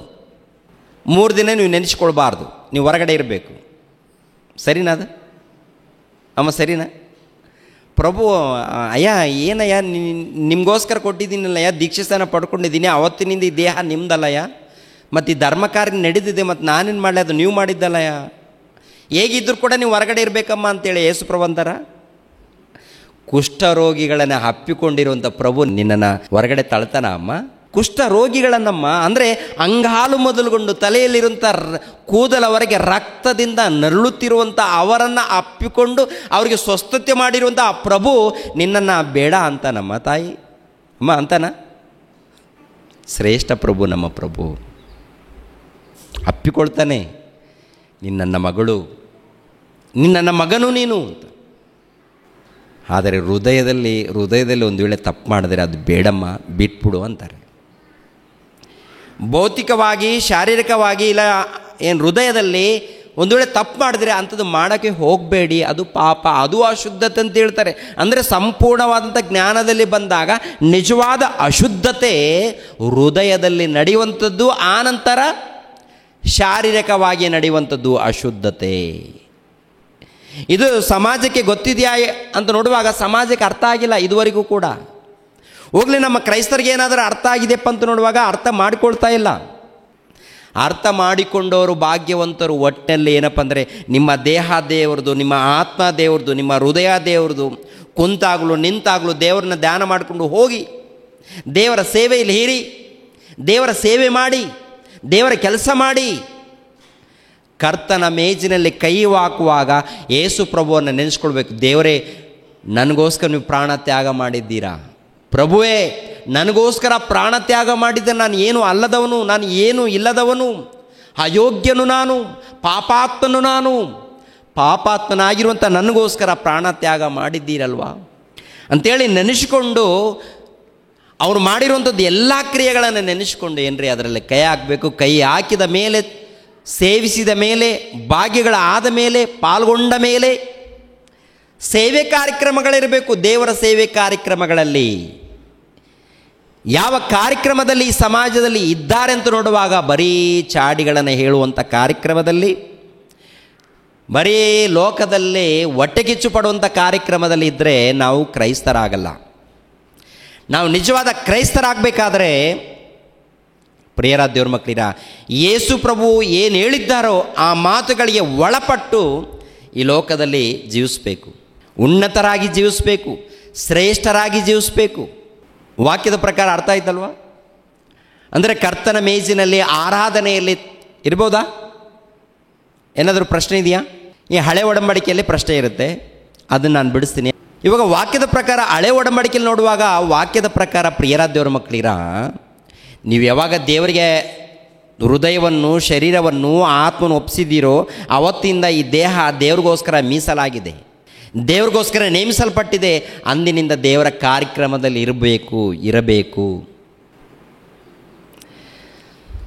ಸಂಸಾರಕ್ಕೆ ಅದಕ್ಕೊಂದು ಸ್ಥಾನ ಕೊಟ್ಟು ನೋಡಿಕೊಡ್ರಿ ಪ್ರಿಯರೇ, ತಪ್ಪೇನಿಲ್ಲ. ಹಾಗಂತ ದೇವರ ಕಾರ್ಯಕ್ರಮವನ್ನು ಬಿಟ್ಟು ನಾನು ಪಾಪಾತ್ಮನ ಅಂದ್ಕೊಂಡು ಕೂತ್ಕೊಳ್ಳೋದಲ್ಲ. ದೇವರ ಧ್ಯಾನದಲ್ಲಿ, ಭಕ್ತಿಯಲ್ಲಿ, ಆರಾಧನೆಯಲ್ಲಿ, ಸೇವೆಯಲ್ಲಿ ಇರಬೇಕು. ಎರಡನೇದಾಗಿ ಸ್ತ್ರೀಯರಿಗೆ ಹೇಳಿರುವಂಥದ್ದು ಏನಪ್ಪ ಅಂದರೆ, ಅಮ್ಮ ನೀವು ನೊಂದುಕೊಳ್ಳುವಂಥ ಅವಶ್ಯಕತೆ ಏನಿಲ್ಲ. ತಿಳಿಯದೆ ಮೋಸ ಹೋಗಿದ್ದೀವಿ, ತಿಳಿಯದೆ ಮೋಸ ಹೋಗಿದ್ದಾರೆ. ಆದರೆ ಎಲ್ಲ ಸಮಯದಲ್ಲಿ ನೀವು ದೇವರನ್ನು ಘನಪಡಿಸ್ಬೋದು, ಆರಾಧಿಸ್ಬೋದು. ಆದರೆ ಸ್ವಚ್ಛತೆಯನ್ನು ಕಾಪಾಡಿಕೊಂಡು, ಓಕೆ, ದೇವರ ಸನ್ನಿಧಿಗೆ ಬರುವಂಥದ್ದು, ಇಲ್ಲ ಸಭೆಯಾಗಿ ಕೂಡುವಂಥದ್ದು, ದೇವರನ್ನು ಘನಪಡಿಸುವಂಥದ್ದು, ಇದು ನಾವು ಮಾಡಬೇಕು. ವಾಕ್ಯದ ಮೂಲಕ ನಿಮಗೆ ಅರ್ಥ ಆಗಿದೆ ಅಂತೇಳಿ ನಾನು ಅಂದ್ಕೊಳ್ತಾ ಇದ್ದೀನಿ. ಇನ್ನೊಂದು ಮಾತನ್ನು ತೋರಿಸೋಣ. ತೀತನಿಗೆ ಬರೆದ ಪತ್ರಿಕೆ 1ನೇ ಅಧ್ಯಾಯ 15ನೇ ವಚನವನ್ನು ನೋಡಿ. ಶುದ್ಧರಿಗೆ ಎಲ್ಲವೂ ಶುದ್ಧವೇ, ಆದರೆ ಮಲಿನವಾದವರಿಗೂ ನಂಬಿಕೆ ಇಲ್ಲದವರಿಗೂ ಯಾವುದೂ ಶುದ್ಧವಲ್ಲ. ನೋಡಿದ್ರೆ, ಶುದ್ಧರಿಗೆ ಅಂದರೆ ಹೃದಯವನ್ನು ದೇವರಿಗೆ ಕೊಟ್ಟವರು, ಆತ್ಮವನ್ನು ದೇವರಿಗೆ ಒಪ್ಪಿಸಿದವರು, ದೇಹವನ್ನು ದೇವರಿಗೆ ಒಪ್ಪಿಸಿದವರು ಇರ್ತಾರಲ್ಲ, ಯಾವಾಗಲೂ ಶುದ್ಧ ಆಲೋಚನೆಯಲ್ಲಿರ್ತಾರೆ, ಪ್ರಾರ್ಥನೆಯಲ್ಲಿರ್ತಾರೆ. ಅದು ಎಲ್ಲ ಶುದ್ಧವೇ. ಶುದ್ಧರಿಗೆ ಎಲ್ಲವೂ ಶುದ್ಧವೇ. ಮಲಿನವಾದವರಿಗೆ ಅಂದರೆ ಶುದ್ಧರಂದರೆ ಪ್ರಿಯರ ದೇವ್ರ ಮಕ್ಕಳಿರ ದೇಹವನ್ನು, ಆತ್ಮವನ್ನು ದೇವ್ರಿಗೆ ಒಪ್ಪಿಸ್ತಾರೆ. ದೀಕ್ಷಾ ಸ್ಥಾನ ಪಡ್ಕೊಂಡ ಮೇಲೆ ಅವ್ರು ಭಕ್ತಿಯಿಂದ ನಡೀತಾರೆ, ಧ್ಯಾನದಲ್ಲಿರ್ತಾರೆ, ದೇವರ ಧ್ಯಾನದಲ್ಲಿರ್ತಾರೆ. ಅವ್ರಿಗೆಲ್ಲವೂ ಕೂಡ ಏನಪ್ಪ ಅಂದರೆ ಶುದ್ಧ ಅಂತಂದರೆ ಎಲ್ಲವೂ ಶುದ್ಧ. ನಾನು ಬ್ರ್ಯಾಂಡಿ ಶಾಪ್ಗೆ ಹೋಗ್ತೀನಿ, ಇದು ಕೂಡ ನನಗೆ ಶುದ್ಧನೇ ಅಂತಂದರೆ ನೀನು ಪಾಪಾತ್ಮ. ನೀನು ಎಲ್ಲ ಶುದ್ಧ, ನನಗೆ ಎಲ್ಲ ಶುದ್ಧ ಅಂತ ಹೇಳಿದ್ರೆ ನಾನು ಏನು ಬೇಕಾದ್ರೆ ನಾನು ಮಾಡ್ತೀನಿ ಅಂದರೆ ನೀನೊಬ್ಬ ಅಜ್ಞಾನಿ, ಅವಿವೇಕಿ, ನಿನಗೆ ಅರ್ಥ ಆಗಿಲ್ಲ ಅಂತ ಅರ್ಥ. ಅಂದರೆ ನೀನು ವಾಕ್ಯದ ಪ್ರಕಾರ ನೋಡುವಾಗ, ನೀನು ಭಕ್ತಿಯಿಂದ ಇದ್ದಾಗ, ಒಳ್ಳೆ ರೀತಿಯಿಂದ ಭಕ್ತಿಯಿಂದ ನಡ್ಕೊಂಡಾಗ, ನೀನು ಏನು ಆಲೋಚನೆ ಮಾಡಿದ್ರೂ ಕೂಡ ವಾಕ್ಯದ ಪ್ರಕಾರ ಒಳ್ಳೆ ರೀತಿಯಿಂದ ಯೋಚನೆ ಮಾಡ್ತೀಯ. ಈ ದೇಹದ ಮೂಲಕ ನಡೆಯುವಂಥ ಸ್ತ್ರೀಯರನ್ನು ಇವಾಗ ನೋಡ್ತೀವಲ್ಲ, ಇವಾಗ ಸಮಾಜದಲ್ಲಿ ಅಶುದ್ಧರು, ಇಲ್ಲ ಮಲಿನವಾದವರು, ಮಾಸಿಕವಾದವರು, ಮುಟ್ಟಾದವರು ಅಂತ ಹೇಳಿ ಒಂದು ರೀತಿಯಲ್ಲಿ ನಿಂದಿಸ್ತಾರಲ್ಲ, ಒಂದು ರೀತಿಯಲ್ಲಿ ನೋಡುವಂಥದ್ದು ಇದೆಯಲ್ಲ, ಅದೇನು ಇವ್ರ ಮನಸ್ಸಿನಲ್ಲಿ ಏನು ಕೂತ್ಕೊಂಡಿದೆ? ಇದು ಅಶುದ್ಧತೆ ಎನ್ನುವಂಥದ್ದು ಹೃದಯದಲ್ಲಿ ಕೂತ್ಕೊಂಡಿರುವುದರಿಂದ ಅವರು ಅಶುದ್ಧವಾಗಿಯೇ ನೋಡ್ತಾರೆ. ದೇವರನ್ನ ಅರ್ಥ ಮಾಡಿಕೊಂಡವರು, ತಿಳ್ಕೊಂಡವರು, ಇವ್ರಿಗೇನು ಅರ್ಥ ಆಗಿದೆ? ಎಲ್ಲ ದೇವ್ರ ಮೂಲಕ ಉಂಟಾಗಿದೆ, ಯಾವುದು ಅಶುದ್ಧವಾದದ್ದಲ್ಲ. ದೇವ್ರ ಮೂಲಕ ಉಂಟಾದದ್ದು ಅಶುದ್ಧವಾದದ್ದಲ್ಲ. ನಮ್ಮ ಮೂಲಕ ಕೆಲವು ಕೆಟ್ಟ ಕೆಲಸ ನಡೀತಾ ಇರುತ್ತಲ್ಲ, ಅದು ಅಶುದ್ಧತೆ. ಓಕೆ, ಕೊನೆ ತನಕ ಗಮನಿಸ್ರಿ. ಪ್ರತಿ ಸ್ತ್ರೀಯರು, ಪ್ರತಿ ಪುರುಷರು ಯೇಸು ಕ್ರಿಸ್ತರನ್ನು ಧರಿಸಿಕೊಂಡವರು ಪ್ರತಿ ಒಬ್ಬರು ಯಾವಾಗಲೂ ಆರಾಧನೆಯಲ್ಲಿ, ಪ್ರಾರ್ಥನೆಯಲ್ಲಿ, ದೇವರ ಕಾರ್ಯಕ್ರಮಗಳಲ್ಲಿ ನೀವು ನಿರಂತರ ಇರ್ಬೋದು ಪ್ರಿಯರೇ. ನಿರಂತರ ದೇವರ ಸೇವೆಯಲ್ಲಿ ಇರಬೇಕು. ಮತ್ತು ಏನೋ ಮೈಲಿಗೆ ಆಗಿದೆ, ಮುಟ್ಟಾಗಿದೆ ಅಂತೇಳಿ ಅಲ್ಲೇ ಕೂತ್ಕೊಳ್ಬಾರ್ದು. ಓಕೆ, ಸ್ವಚ್ಛತೆಯನ್ನು ಕಾಪಾಡಿಕೊಂಡು ನೀವು ದೇವರ ಕಾರ್ಯಕ್ರಮದಲ್ಲಿ ಯಾವಾಗಲೂ ಕೂಡ ನಿರಂತರ ದೇವರ ಸೇವೆ ನಿಮಿತ್ತವಾಗಿ ಪ್ರಯಾಸ ಪಡಬೇಕು, ಪ್ರಾರ್ಥನೆಯಲ್ಲಿರಬೇಕು. ಓಕೆ ಪ್ರಿಯರೇ, ಇವಾಗ ಹಳೆ ಒಡಂಬಡಿಕೆಗೆ ಬರೋಣ. ಹಳೆ ಒಡಂಬಡಿಕೆಯಲ್ಲಿ ಯಾಕೆ ಹೇಳಿದ್ದಾರೆ ಒಂದು ಸಾರಿ ಗಮನಿಸ್ರಿ. ಯಾಜಕಕಾಂಡ 15ನೇ ಅಧ್ಯಾಯ, ಯಾಜಕಕಾಂಡ 15ನೇ ಅಧ್ಯಾಯ 19ನೇ ವಚನ. ಸ್ತ್ರೀಗೆ ರಕ್ತಸ್ರಾವವಾದರೆ ಅವಳು 7 ದಿನಗಳ ತನಕ ಪ್ರತ್ಯೇಕವಾಗಿರಬೇಕು. ಅವಳನ್ನು ಮುಟ್ಟಿದವರು ಆ ದಿನದ ಸಾಯಂಕಾಲದವರೆಗೆ ಅಶುದ್ಧರಾಗುವರು. ಏನ್ರಿ, ಹೊಸ ಒಡಂಬಡಿಕೆಯಲ್ಲಿ ನೋಡಿದ್ದೀವಿ. ಹೊಸ ಒಡಂಬಡಿಕೆಯಲ್ಲಿ ಯಾರು ಹೃದಯದಲ್ಲಿ ಪಾಪ ಮಾಡ್ತಾರೋ ಅವರು ಅಶುದ್ಧರಂತ ಇರುತ್ತೆ. ಇಲ್ಲಿ ನೋಡುವಾಗ ರಕ್ತಸ್ರಾವ ನಡೆದಾಗ ಆ ಸ್ತ್ರೀ ಅಶುದ್ಧಳು. ಎರಡನೇದಾಗಿ ಅವರನ್ನು ಮುಟ್ಟಿದವರು ಕೂಡ ಅಶುದ್ಧರು ಅಂತ ಹೇಳ್ತಾರೆ. ಮೂರನೇದಾಗಿ ನೋಡಿ ಕೆಳಗಡೆ ಮಾತು, ಅವಳನ್ನು ಮುಟ್ಟಿದವರು ಆ ದಿನದ ಸಾಯಂಕಾಲದವರೆಗೆ ಅಶುದ್ಧರಾಗಿರುವರು. ಸಾಯಂಕಾಲದವರೆಗೆ ಅವಳು ಮುಟ್ಟಾಗಿರುವಾಗ ಯಾವುದರ ಮೇಲೆ ಮಲಗಿದರೂ ಕೂತುಕೊಂಡರೂ ಅದು ಅಶುದ್ಧವಾಗಿರುವುದು. ಅಂದರೆ ಯಾವುದರ ಮೇಲೆ, ಒಂದು ಮಂಚದ ಮೇಲೆ ಇಲ್ಲ ಹಾಸಿಗೆ ಮೇಲೆ ಇದ್ದಾಗ ಅದು ಕೂಡ ಅಶುದ್ಧವಾಗುತ್ತಂತೆ. ಅರ್ಥ ಆಗುತ್ತೆ ಪ್ರಿಯರೇ? ಆಕೆ ಎಲ್ಲಿ ಕೂತ್ಕೊಂಡಿದ್ದಾಳೆ ಅದು ಅಶುದ್ಧವಾಗುತ್ತಂತೆ, ಎಲ್ಲಿ ನಿಂತ್ಕೊಳ್ತಾಳೆ ಅದು ಅಶುದ್ಧವಾಗುತ್ತಂತೆ, ಆನಂತರ ಹಾಸಿಗೆ ಅದು ಅಶುದ್ಧವಾಗುತ್ತೆ ಅಂತ ಹೇಳ್ತಾರೆ. ಏನು ಇದರ ಹಿಂದೆ ಏನಿದೆ? ಯಾಕೆ ಈ ಮಾತನ್ನು ಹೇಳಿದ್ದಾರೆ? ಸ್ತ್ರೀಯರಿಗೆ ಮಾತ್ರ ಹೇಳಿದ್ದಾರಾ? ಸ್ತ್ರೀಯರಿಗೆ ಮಾತ್ರ ಈ ಮಾತನ್ನು ಹೇಳಿದ್ದಾರಾ? ಪುರುಷರಿಗೆ ಏನು ಹೇಳಿದ್ದಾರೆ ನೋಡಿ. ಪುರುಷರಿಗೆ ಏನು ಹೇಳಿದ್ದಾರೆ ಅಂದರೆ ಸ್ತ್ರೀಯರಿಗೆ ಹೇಳಿದಾರಲ್ವ, ಇದು ಸ್ತ್ರೀಯರ ವಿಷಯದಲ್ಲಿ ಮಾತ್ರ ತಗೊಳ್ತಾರೆ. ಪುರುಷರ ವಿಷಯದಲ್ಲಿ ಏನು ಹೇಳಿದ್ದಾರೆ ದೇವರು ಗಮನಿಸ್ರಿ. ಯಾಜಕಕಾಂಡ 15ನೇ ಅಧ್ಯಾಯ 1ನೇ ವಚನ. ಯೆಹೋವನು ಮೋಶೆ ಆರೋನರಿಗೆ ಹೀಗಂದನು, ನೀವು ಇಸ್ರಾಯೇಲರಿಗೆ ಆಜ್ಞಾಪಿಸಬೇಕಾದ್ದೇನೆಂದರೆ, ಒಬ್ಬನ ರಹಸ್ಯಾಂಗದಲ್ಲಿ ಮೇಹಸ್ರಾವವಾದರೆ ಅದರ ದೆಸೆಯಿಂದ ಅವನು ಅಶುದ್ಧನಾಗುವನು. ಅವನು ಕೂಡ ಅಂದರೆ ಪುರುಷರು ಕೂಡ ಕೆಲವು ಏನ್ರಿ ಹೀಟ್ ಜಾಸ್ತಿ ಆಗ್ತಾ ಇರುತ್ತೆ ಕೆಲವು ಸಂದರ್ಭಗಳಲ್ಲಿ. ಅವ್ರಿಗೂ ಕೂಡ ಒಂದು ರೀತಿಯಲ್ಲಿ ಸ್ರಾವ ಆಗುವಂಥ ಒಂದು ರೀತಿಯಲ್ಲಿ, ಅಂದರೆ ಸ್ತ್ರೀಯರಿಗೆ ಆದ ಹಾಗೆ ಅಲ್ಲ, ಪುರುಷರಿಗೆ ಇದೊಂದು ರೀತಿಯಲ್ಲಿ. ಅವರು ಕೂಡ ಏನಂತ ಹೇಳಿದ್ದಾರೆ? ಅವರು ಕೂಡ ಅಶುದ್ಧರಾಗಿರ್ತಾರೆ ಅಂತ ಹೇಳ್ತಾರೆ. ಇದು ಸಂಸಾರ ವಿಷಯದಲ್ಲ, ಸಂಸಾರ ವಿಷಯ ಬೇರೆ, ಗಂಡ ಹೆಂಡತಿ ಸಂಸಾರದ ವಿಷಯದಲ್ಲಿ ಬೇರೆ ಪ್ರಿಯರೇ. ಅಂದರೆ ದೇವರನ್ನು ನಾವು ಆರಾಧಿಸಬೇಕಾದರೆ ಇವೆಲ್ಲ ಕೆಲವು ಕಿರಿಕಿರಿಗಳು ಹೃದಯದಲ್ಲಿ ನಡೀತಾ ಇರುತ್ತೆ. ಇದನ್ನು ನಾವು ತಿಳ್ಕೊಳ್ಬೇಕು. ತಪ್ಪಾದ ಆಲೋಚನೆಯಲ್ಲಿ ಹೋಗಬಾರ್ದು. ಬುದ್ಧಿವಂತರು, ಜ್ಞಾನವಂತರು, ಪಂಡಿತರಾಗಬೇಕು, ಮೇಧಾವಿಗಳಾಗಬೇಕು, ಪರಿಪೂರ್ಣರಾಗಬೇಕು ಅಂದುಕೊಂಡಾಗ ಕೆಲವು ವಿಷಯಗಳನ್ನು ತಿಳ್ಕೊಳ್ಬೇಕು ಅಂತ ಹೇಳ್ತಾರೆ. ಇಲ್ಲಿ ಪುರುಷರು ಕೂಡ ಹೇಳಿದ್ದಾರೆ ಅಶುದ್ಧರು ಆಗ್ತಾರಂತೆ. ಇದು ಮಾತ್ರವಲ್ಲದೆ ಇನ್ನು ಯಾವುದಕ್ಕೆ ಹೇಳಿದ್ದಾರೆ ಒಂದು ಸಾರಿ ಗಮನಿಸೋಣವಾ? ಓಕೆ, ಸ್ತ್ರೀಯರಿಗೂ ಹೇಳಿದ್ದಾರೆ ಅಶುದ್ಧರಾಗ್ತಾರೆ. ಯಾವಾಗ? ಮುಟ್ಟು ಕಾರ್ಯಕ್ರಮದಲ್ಲಿ. ಪುರುಷರಿಗೂ ಹೇಳಿದ್ದಾರೆ. ಅದು ಯಾವಾಗ? ಅವರಿಗೆ ಉಷ್ಣಾಂಶ ಜಾಸ್ತಿ ಆದಾಗ ಕೆಲವು ಸಂದರ್ಭಗಳಲ್ಲಿ ಪುರುಷರು ಕೂಡ ಒಂದು ರೀತಿಯಲ್ಲಿ ಏನ್ರಿ ಸ್ರಾವ ಆಗುವಂಥದ್ದು ನೋಡ್ತೀವಿ. ಅವರು ಆ ಸಮಯದಲ್ಲಿ ಅಶುದ್ಧರು ಅಂತ ಹೇಳ್ತಾರೆ. ಮತ್ತು ಯಾವುದಕ್ಕೆ ಹೇಳಿದ್ದಾರಪ್ಪ ಅಂತ ನೋಡುವಾಗ ಪ್ರಿಯರಾದ ದೇವರ ಮಕ್ಕಳಿರ, ಯಾಜಕಕಾಂಡ 11ನೇ ಅಧ್ಯಾಯ, ಯಾಜಕಕಾಂಡ 11ನೇ ಅಧ್ಯಾಯ 1ನೇ ವಚನದಿಂದ ಕೆಲವು ವಚನಗಳನ್ನು ನೋಡೋಣ. ಯೆಹೋವನು ಮೋಶೆ ಆರೋನರ ಸಂಗಡ ಮಾತಾಡಿ ಆಜ್ಞಾಪಿಸಿದ್ದೇನೆಂದರೆ, ನೀವು ಇಸ್ರಾಯೇಲರಿಗೆ ಹೀಗೆ ಹೇಳಬೇಕು, ಭೂಮಿಯ ಮೇಲಿರುವ ಚತುಷ್ಪಾದ ಪ್ರಾಣಿಗಳಲ್ಲಿ ಇವುಗಳ ಮಾಂಸವನ್ನು ನೀವು ತಿನ್ನಬಹುದು. ಯಾವುದೆಂದರೆ, ಯಾವ ಪ್ರಾಣಿಯ ಕಾಲ್ಗೊರಸು ಸೀಳಿದೆಯೋ ಅದು ಮೆಲುಕು ಹಾಕುವಂಥದ್ದಾದರೆ ಅದರ ಮಾಂಸವನ್ನು ತಿನ್ನಬಹುದು. ಆದರೆ ಯಾವ ಪ್ರಾಣಿಯು ಮೆಲುಕು ಹಾಕಿದರೂ ಗೊರಸು ಸೀಳಿರುವುದಿಲ್ಲವೋ ಮತ್ತು ಯಾವ ಪ್ರಾಣಿಯು ಗೊರಸು ಸೀಳಿದರೂ ಮೆಲುಕು ಹಾಕುವುದಿಲ್ಲವೋ ಅವುಗಳ ಮಾಂಸವನ್ನು ನೀವು ತಿನ್ನಬಾರದು.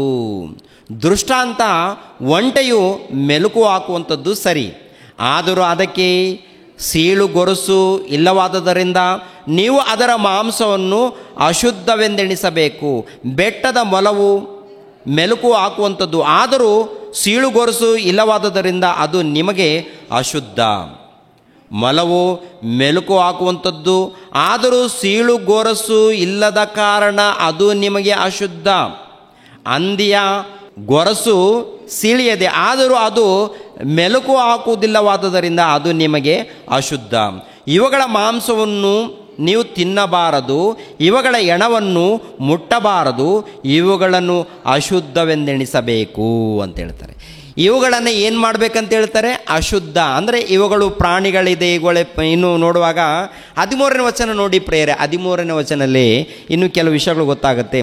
ಪಕ್ಷಿಗಳಲ್ಲಿ ಇವುಗಳು ನಿಮಗೆ ನಿಷಿದ್ಧವು, ಇವುಗಳ ಮಾಂಸವನ್ನು ತಿನ್ನಬಾರದು, ಇವು ಹೇಯವಾಗಿರಬೇಕು. ಯಾವುದೆಂದರೆ ಗರುಡ, ಬೆಟ್ಟದ ಹದ್ದು, ಕ್ರೌಂಚ, ಹದ್ದು, ಸಕಲ ವಿಧವಾದ ಗಿಡಗ, ಸಕಲ ವಿಧವಾದ ಕಾಗೆ, ಉಷ್ಟ್ರ ಪಕ್ಷಿ, ಉಲುಕ, ಕಡಲಕ್ಕಿ, ಸಕಲ ವಿಧವಾದ ಡೇಗೆ, ಗೂಬೆ, ಹೆಗ್ಗೂಬೆ, ಕರೆಟು, ಚೀಲಮೂಗಿ, ರಣಹದ್ದು, ನೀರುಕಾಗೆ, ಕೊಕ್ಕರೆ, ಸಕಲ ವಿಧವಾದ ಬಾಕ, ಹೆಡಹಕ್ಕಿ, ಕಣ್ಣ ಕಪಟಿ, ಇವೆಲ್ಲ ಕೂಡ ನಿಮ್ಗೆ ಏನಂತ ಹೇಳ್ತಾರೆ? 20ನೇ ವಚನ, ರೆಕ್ಕೆಯುಳ್ಳವುಗಳಾಗಿ ಕಾಲುಗಳಿಂದ ಹರಿದಾಡುವ ಕ್ರಿಮಿ ಕೀಟಗಳೆಲ್ಲವೂ ನಿಮಗೆ ಹೇಯವಾಗಿರಬೇಕು, ನಿಮಗೆ ಹೇಯವಾಗಿರಬೇಕು. ಅಂದರೆ ಇವೆಲ್ಲ ಕೂಡ ಹೇಯವಾಗಿವೆ, ಅಶುದ್ಧವಾಗಿವೆ ಅಂತೇಳಿ ಹೇಳ್ತಾರೆ. ಅಂದರೆ ಸ್ತ್ರೀಯರಿಗೆ ಮಾತ್ರವಲ್ಲ, ಗಮನಿಸಬೇಕು, ಪುರುಷರು ಕೂಡ ಹೇಳಿದ್ದಾರೆ. ಪುರುಷರಿಗೆ ಮಾತ್ರವಲ್ಲ, ಕೆಲವು ಪ್ರಾಣಿಗಳಿಗೆ, ಪಕ್ಷಿಗಳಿಗೆ ಇಂಥದ್ದನ್ನು ನೀವು ಮುಟ್ಟಬಾರ್ದು, ತಿನ್ನಬಾರ್ದು ಅಂತ ಹೇಳ್ತಾರೆ. ಇವಾಗ ಆದಿಕಾಂಡದಲ್ಲಿ ನೋಡಿ, 1ನೇ ಅಧ್ಯಾಯದಲ್ಲಿ ಏನಂತ ಹೇಳಿದ್ದಾರೆ? ಆದಿಕಾಂಡದಲ್ಲಿ 1ನೇ ಅಧ್ಯಾಯದಲ್ಲಿ, ಆದಿಕಾಂಡ 1ನೇ ಅಧ್ಯಾಯ 24ನೇ ವಚನ 25ನೇ ವಚನ ನೋಡಿ ಪ್ರಿಯರೇ. 1ನೇ ಅಧ್ಯಾಯ 24-25ನೇ ವಚನ. ಮತ್ತು ದೇವರು ಭೂಮಿಯಿಂದ ಜೀವ ಜಂತುಗಳನ್ನು ಉಂಟು ಮಾಡಿ ಪಶು ಕ್ರಿಮಿಗಳನ್ನು ಕಾಡು ಮೃಗಗಳು ತಮ್ಮ ತಮ್ಮ ಜಾತಿಗನುಸಾರವಾಗಿ ಹುಟ್ಟಲಿ ಅಂದನು. ಹಾಗೆಯೇ ಆಯಿತು. ದೇವರು ಕಾಡು ಮೃಗಗಳನ್ನು, ಪಶುಗಳನ್ನು, ನೆಲದ ಮೇಲೆ ಹರಿದಾಡುವ ಕ್ರಿಮಿ ಕೀಟಗಳನ್ನು ಅವುಗಳ ಜಾತಿಗನುಸಾರವಾಗಿ ಉಂಟು ಮಾಡಿದನು.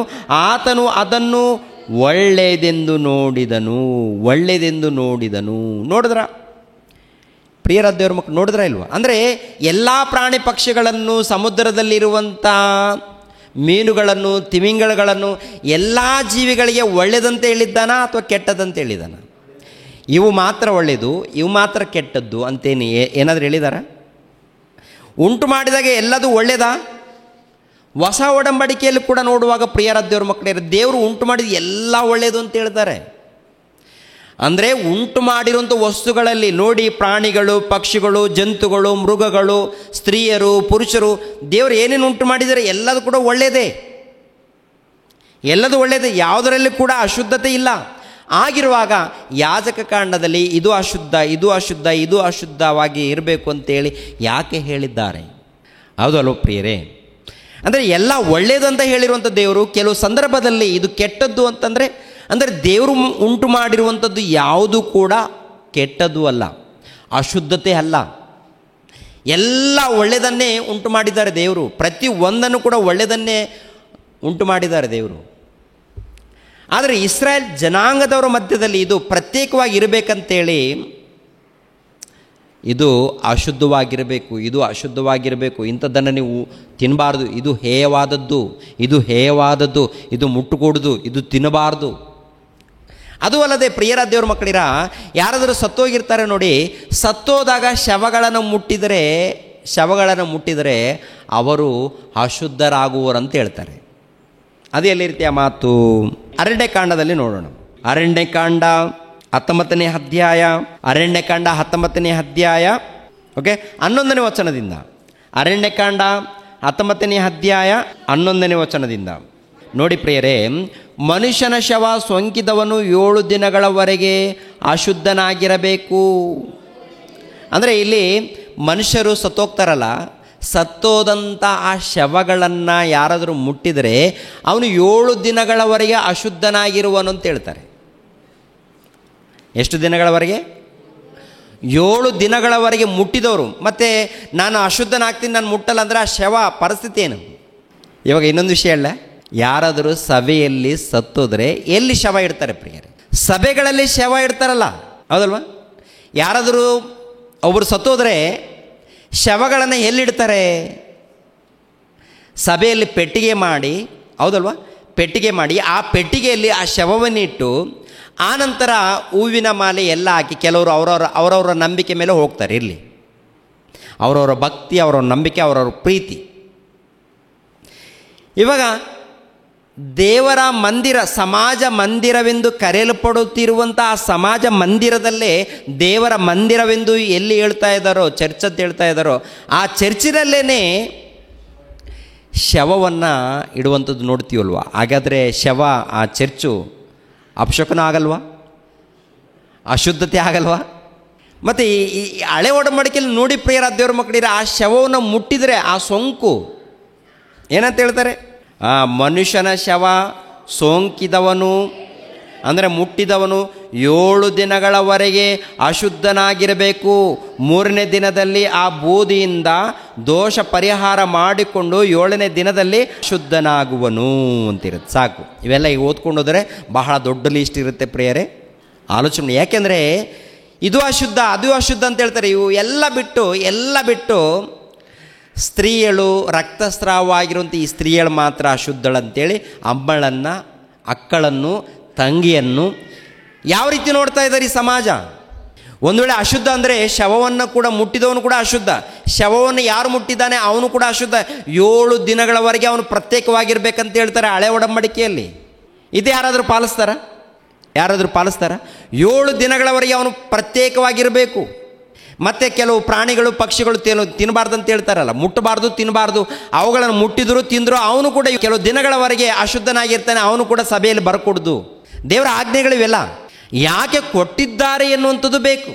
ಪ್ರಿಯರ ದೇವ್ರ ಮಕ್ಕಳಿರ, ಅದನ್ನು ಆಲೋಚನೆ ಮಾಡದೆ, ಅರ್ಥ ಮಾಡಿಕೊಳ್ಳದೆ, ಕೆಲವನ್ನ ಮಾತ್ರ ಇವರಿಗೆ ಏನು ಅನುಕೂಲವಾಗಿದೆ ಅದನ್ನು ಮಾತ್ರ ಹೇಳ್ಕೊಂಡು ಏನ್ರಿ ಒಂದು ರೀತಿಯಲ್ಲಿ ಅವಮಾನಪಡಿಸುವಂಥದ್ದು ನೋಡ್ತೀವಿ. ಸ್ತ್ರೀಗಳನ್ನು ಅವಮಾನಪಡಿಸುವಂಥದ್ದು, ಅವಮಾನ ರೀತಿಯಲ್ಲಿ ನೋಡುವಂಥದ್ದು ತಪ್ಪದು. ಹಳೆ ಒಡಂಬಡಿಕೆಯಲ್ಲಿ ಯಾಕೆ ಹೇಳಿದ್ದಾರೆ? ಸ್ತ್ರೀಯರ ವಿಷಯದಲ್ಲಾಗಿರ್ಬೋದು, ಪುರುಷರ ವಿಷಯದಲ್ಲಾಗಿರ್ಬೋದು. ಅದು ಮಾತ್ರವಲ್ಲದೆ ಸತ್ತೋದ್ರೆ ಆ ಸತ್ತೋಗಿರುವಂಥ ಶವವನ್ನು ಮುಟ್ಟಿದರೆ ಕೂಡ ಅದು ಅಶುದ್ಧವಾಗುತ್ತೆ ಅಂತ ಹೇಳ್ತಾರೆ. ಕುಷ್ಠರೋಗಿಗಳಿರ್ತಾರಲ್ಲ, ಕುಷ್ಠರೋಗಿಗಳು ಊರಲ್ಲಿ ಇರ್ಕೂಡ್ದು, ಅವರನ್ನು ಕೂಡ ಹೊರಗಡೆ ಇಡಬೇಕಂತಿರುತ್ತೆ. ಅವ್ರನ್ನ ಮುಟ್ಟಿದರೆ ಅವರು ಕೂಡ ಅಶುದ್ಧವಾಗ್ತಾರಂತಿರುತ್ತೆ. ಅಂದರೆ ಇನ್ನು ಕೆಲವರು ಮೈ ತುಂಬ ರೋಗ ಇರುತ್ತೆ, ರೋಗ ಇದ್ದಾಗ ಅವರನ್ನು ನೀವು ಮುಟ್ಟಬಾರ್ದು ಅಂತ ಹೇಳ್ತಾರೆ ಭಕ್ತರಿಗೆ. ಕುಷ್ಠರೋಗ ಇದ್ದಾಗ ಇವರನ್ನು ಮುಟ್ಟಬಾರ್ದು, ಇವ್ರನ್ನ ಒಂದು ಪ್ರತ್ಯೇಕವಾಗಿ ಇರಬೇಕು ಅಂತ ಹೇಳ್ತಾರೆ. ಅವರನ್ನು ಆಮೇಲೆ ಈ ಪುರುಷರನ್ನು, ಕೆಲವು ಸಂದರ್ಭಗಳಲ್ಲಿ ಪುರುಷರಿಗೆ ಉಷ್ಣಾಂಶ ಜಾಸ್ತಿ ಆದಾಗ ಇವ್ರಿಗೂ ಕೂಡ ರೀತಿಯಲ್ಲಿ ಸ್ರಾವ ನಡೆಯುವಂಥದ್ದು ಇರುತ್ತೆ. ಇವರು ಕೂಡ ಪ್ರತ್ಯೇಕವಾಗಿ ಹೊರಗಡೆ ಇಡಬೇಕಂತೆ. ಹೆಣ ಮುಟ್ಟಿದವರು ಇವರು ಕೂಡ ಹೊರಗಡೆ ಇಡಬೇಕಂತಿರುತ್ತೆ. ಸ್ತ್ರೀಯರಿಗೆ ಮಾತ್ರವಲ್ಲ, ಒಂದು ಕಾಲದಲ್ಲಿ ಕೊಟ್ಟಿದ್ದಾರೆ. ಯಾಕೆ ಕೊಟ್ಟಿದ್ದಾರಪ್ಪ ಅಂತ ನೋಡುವಾಗ ಪ್ರಿಯರಾದ ದೇವ್ರ ಮಕ್ಕಳಿರ, ಪ್ರಾಮುಖ್ಯವಾದದ್ದು ಒಂದೇ ವಿಷಯ, ಸ್ವಚ್ಛತೆಯನ್ನು ಕಾಪಾಡಿಕೊಳ್ಳೋದಕ್ಕೆ. ಯಾಕೆಂದರೆ ಅಲ್ಲಿ ಸ್ವಚ್ಛತೆ ಇಲ್ಲದೆ ಹೋದರೆ ಆ ಒಂದು ರೋಗ ಅನ್ನುವಂಥದ್ದು ಶರೀರಕ್ಕೆ ಅಂಟಿಕೊಳ್ಳುತ್ತೆ, ಒಬ್ಬರಿಂದ ಒಬ್ಬರಿಗೆ. ಯಾಕೆಂದರೆ ಆಗಿನ ಕಾಲದಲ್ಲಿ ಏನಿಲ್ಲ, ಸರಿಯಾದ ರೀತಿಯಲ್ಲಿ ಪ್ರಿಯರಾದ ದೇವ್ರ ಮಕ್ಕಳಿರೇನ್ರಿ ಮೆಡಿಸಿನ್ ಸರಿಯಾದ ರೀತಿಯಲ್ಲಿ ಇರಲ್ಲ, ವಸ್ತ್ರಗಳು ಸರಿಯಾದ ರೀತಿಯಲ್ಲಿ ಸಿಗಲ್ಲ, ಅನುಕೂಲ ಇಲ್ಲದಂಥ ದಿನಗಳವು. ಇದು ಕ್ರಿಸ್ತಪೂರ್ವ 1500 ವರ್ಷಗಳ ಹಿಂದೆ, ಇಲ್ಲ ಕ್ರಿಸ್ತಪೂರ್ವ 1450 ವರ್ಷಗಳ ಹಿಂದೆ ಬರೆಸಿರುವಂಥ ಒಂದು ವಚನಗಳಿವು. ಯಾಕೆ ಬರೆಸಿದ್ದಾರೆ ಅಂತ ನೋಡುವಾಗ ಅದಕ್ಕಿಂತ ಮುಂಚಿತವಾಗಿ ಮುಟ್ಟಾದವರು, ಶವವನ್ನು ಮುಟ್ಟಿದವರು, ಇಲ್ಲಾಂದರೆ ಎಲ್ಲ ಆ ಕಡೆ ಈ ಕಡೆ ಬರ್ತಾ ಇರ್ತಾರೆ, ಹೋಗ್ತಾ ಇರ್ತಾರೆ, ತಿಂತಾ ಇರ್ತಾರೆ. ಒಂದು ರೀತಿಯಲ್ಲಿ ಸ್ಮೆಲ್ಲು, ಇನ್ನೊಂದು ರೀತಿಯಲ್ಲಿ ರೋಗ, ಒಬ್ರಿಗೊಬ್ಬರು ಅಂಟಿಕೊಳ್ಳುವಂಥದ್ದು, ಕುಷ್ಠರೋಗ ಇವೆಲ್ಲ ಕೂಡ ಇರುತ್ತೆ. ಅದಕ್ಕೆ ಅವರು ಪ್ರತ್ಯೇಕವಾಗಿ ಇಡಬೇಕಂತೇಳಿ ನೇಮಿಸುತ್ತಾರೆ. ಕೆಲವು ಪದ್ಧತಿಗಳು ಗೊತ್ತಿಲ್ಲ, ತಿಳುವಳಿಕೆ ಇಲ್ಲ. ಪ್ರಾರಂಭದಲ್ಲಿದ್ದಂಥ ಜನಗಳಿಗೆ ಭೌತಿಕವಾದಂಥ ಕೆಲವು ಸೂಚನೆಗಳನ್ನು, ಎಚ್ಚರಿಕೆಗಳನ್ನು ಕೊಟ್ಟಿದ್ದಾರೆ. ಅವರು ಹೀಗೆ ನಡ್ಕೊಳ್ಬೇಕು, ಪ್ರತ್ಯೇಕವಾಗಿರಬೇಕು ಅಂತೇಳಿ ಕೆಲವು ಸೂಚನೆಗಳನ್ನು ಕೊಟ್ಟಿದ್ದಾರೆ ಪ್ರಿಯರಾದ ದೇವರ ಮಕ್ಕಳಿರ. ಅದು ಹಳೆ ಒಡಂಬಡಿಕೆಯಲ್ಲಿ ಹೀಗೆ ಆಜ್ಞೆಗಳನ್ನು ಕೊಟ್ಟಿದ್ದಾರೆ. ಎರಡನೇದಾಗಿ ಪರೀಕ್ಷೆ ಏನಿರುತ್ತೆ? ಎರಡನೇದಾಗಿ ಪರೀಕ್ಷೆ ಇದೆ ಅವರಿಗೆ. ಅಂದರೆ ದೇವರು ಹೇಳಿರುವಂಥ ಮಾತಿಗೆ ತಲೆ ಬಾಗಿಸ್ತಾರಾ ಅಥವಾ ವಿಧೇಯರಾಗಲ್ವಾ? ದೇವರ ಮಾತಿಗೆ ವಿಧೇಯರಾಗ್ತಾರಾ ಅಥವಾ ವಿಧೇಯರಾಗಲ್ವಾ? ಅದನ್ನು ಕೂಡ ಒಂದು ಪರೀಕ್ಷೆ ಪ್ರಿಯರೇ. ಅವರ ಮಧ್ಯದಲ್ಲಿ ಲೋಕಕ್ಕೆ ಸಂಬಂಧಪಟ್ಟಂಥ ಆರಾಧನೆ ಕಾರ್ಯಕ್ರಮಗಳು, ಲೋಕಕ್ಕೆ ಸಂಬಂಧಪಟ್ಟಂಥ ಮಂದಿರ, ಇವೆಲ್ಲ ಇದೆಯಲ್ಲ, ಇದ್ರ ಜೊತೆಗೆ ಶಾರೀರಿಕ ಸಂಬಂಧಪಟ್ಟಂಥ ಕೆಲವು ಪದ್ಧತಿಗಳನ್ನು ಅವರು ನೇಮಿಸ್ತಾರೆ. ಹೊರಗಡೆ ಹೋದರೆ ಖಂಡಿತವಾಗಿ ಮನೆಗೆ ಬಂದ ಮೇಲೆ ಸ್ನಾನ ಮಾಡಿಕೊಳ್ಳುವಂಥದ್ದು, ಇಲ್ಲಾಂದರೆ ಕೈ ಕಾಲು ತೊಳೆದುಕೊಳ್ಳುವಂಥದ್ದು, ಇವೆಲ್ಲ ಸ್ವಚ್ಛತೆಯನ್ನು ಕಾಪಾಡಿಕೊಳ್ಳೋದಕ್ಕೆ ಹಳೆ ಒಡಂಬಡಿಕೆಯಲ್ಲಿ ನೇಮಿಸಿರುವಂಥ ಪದ್ಧತಿಗಳು. ಆದರೆ ಹೊಸ ಒಡಂಬಡಿಕೆ ಬಂದ ಮೇಲೆ ಏನ್ರಿ, ದೇವರನ್ನು ಘನಪಡಿಸ್ಬೇಕಾದ್ರೆ, ದೇವರನ್ನು ಮಹಿಮೆ ಪಡಿಸ್ಬೇಕಾದ್ರೆ ಆತ್ಮೀಯ ರೀತಿಯಲ್ಲಿ ಸತ್ಯಕ್ಕೆ ತಕ್ಕ ಹಾಗೆ ಇರಬೇಕಂತ ಹೇಳ್ತಾರೆ. ಹೌದಲ್ವ? ಹೊಸ ಒಡಂಬಡಿಕೆ ಬಂದ ಮೇಲೆ ಆತ್ಮೀಯ ರೀತಿಯಲ್ಲಿ ಸತ್ಯಕ್ಕೆ ತಕ್ಕ ಹಾಗೆ ಆರಾಧನೆ ಕಾರ್ಯಕ್ರಮಗಳು ನಡಿಬೇಕಾದ್ರೆ ಕೆಲವು ಈ ಹಳೆ ಒಡಂಬಡಿಕೆಯಲ್ಲಿ ನಡೆದಿರುವಂಥ ಘಟನೆಗಳು, ಆಮೇಲೆ ಹೊಸ ಒಡಂಬಡಿಕೆಯಲ್ಲಿ ಏನು ಮಾತಾಡ್ತಾರೋ ಆ ವಚನಗಳನ್ನು ಕೆಲವು ಆಲೋಚನೆ ಮಾಡೋಣ. ಇವಾಗ ರೋಮಾಪುರದವರಿಗೆ ಬರೆದ ಪತ್ರಿಕೆ 14ನೇ ಅಧ್ಯಾಯ, ರೋಮಾಪುರದವರಿಗೆ ಬರೆದ ಪತ್ರಿಕೆ 14ನೇ ಅಧ್ಯಾಯ 14ನೇ ವಚನವನ್ನು ನೋಡಿ ಪ್ರಿಯರೇ. ರೋಮಾಪುರದವರಿಗೆ ಬರೆದ ಪತ್ರಿಕೆ 14ನೇ ಅಧ್ಯಾಯ 14ನೇ ವಚನವನ್ನು, 14ನೇ ಅಧ್ಯಾಯ 14ನೇ ವಚನ ಓದ್ತಾ ಇದ್ದೀರಮ್ಮ.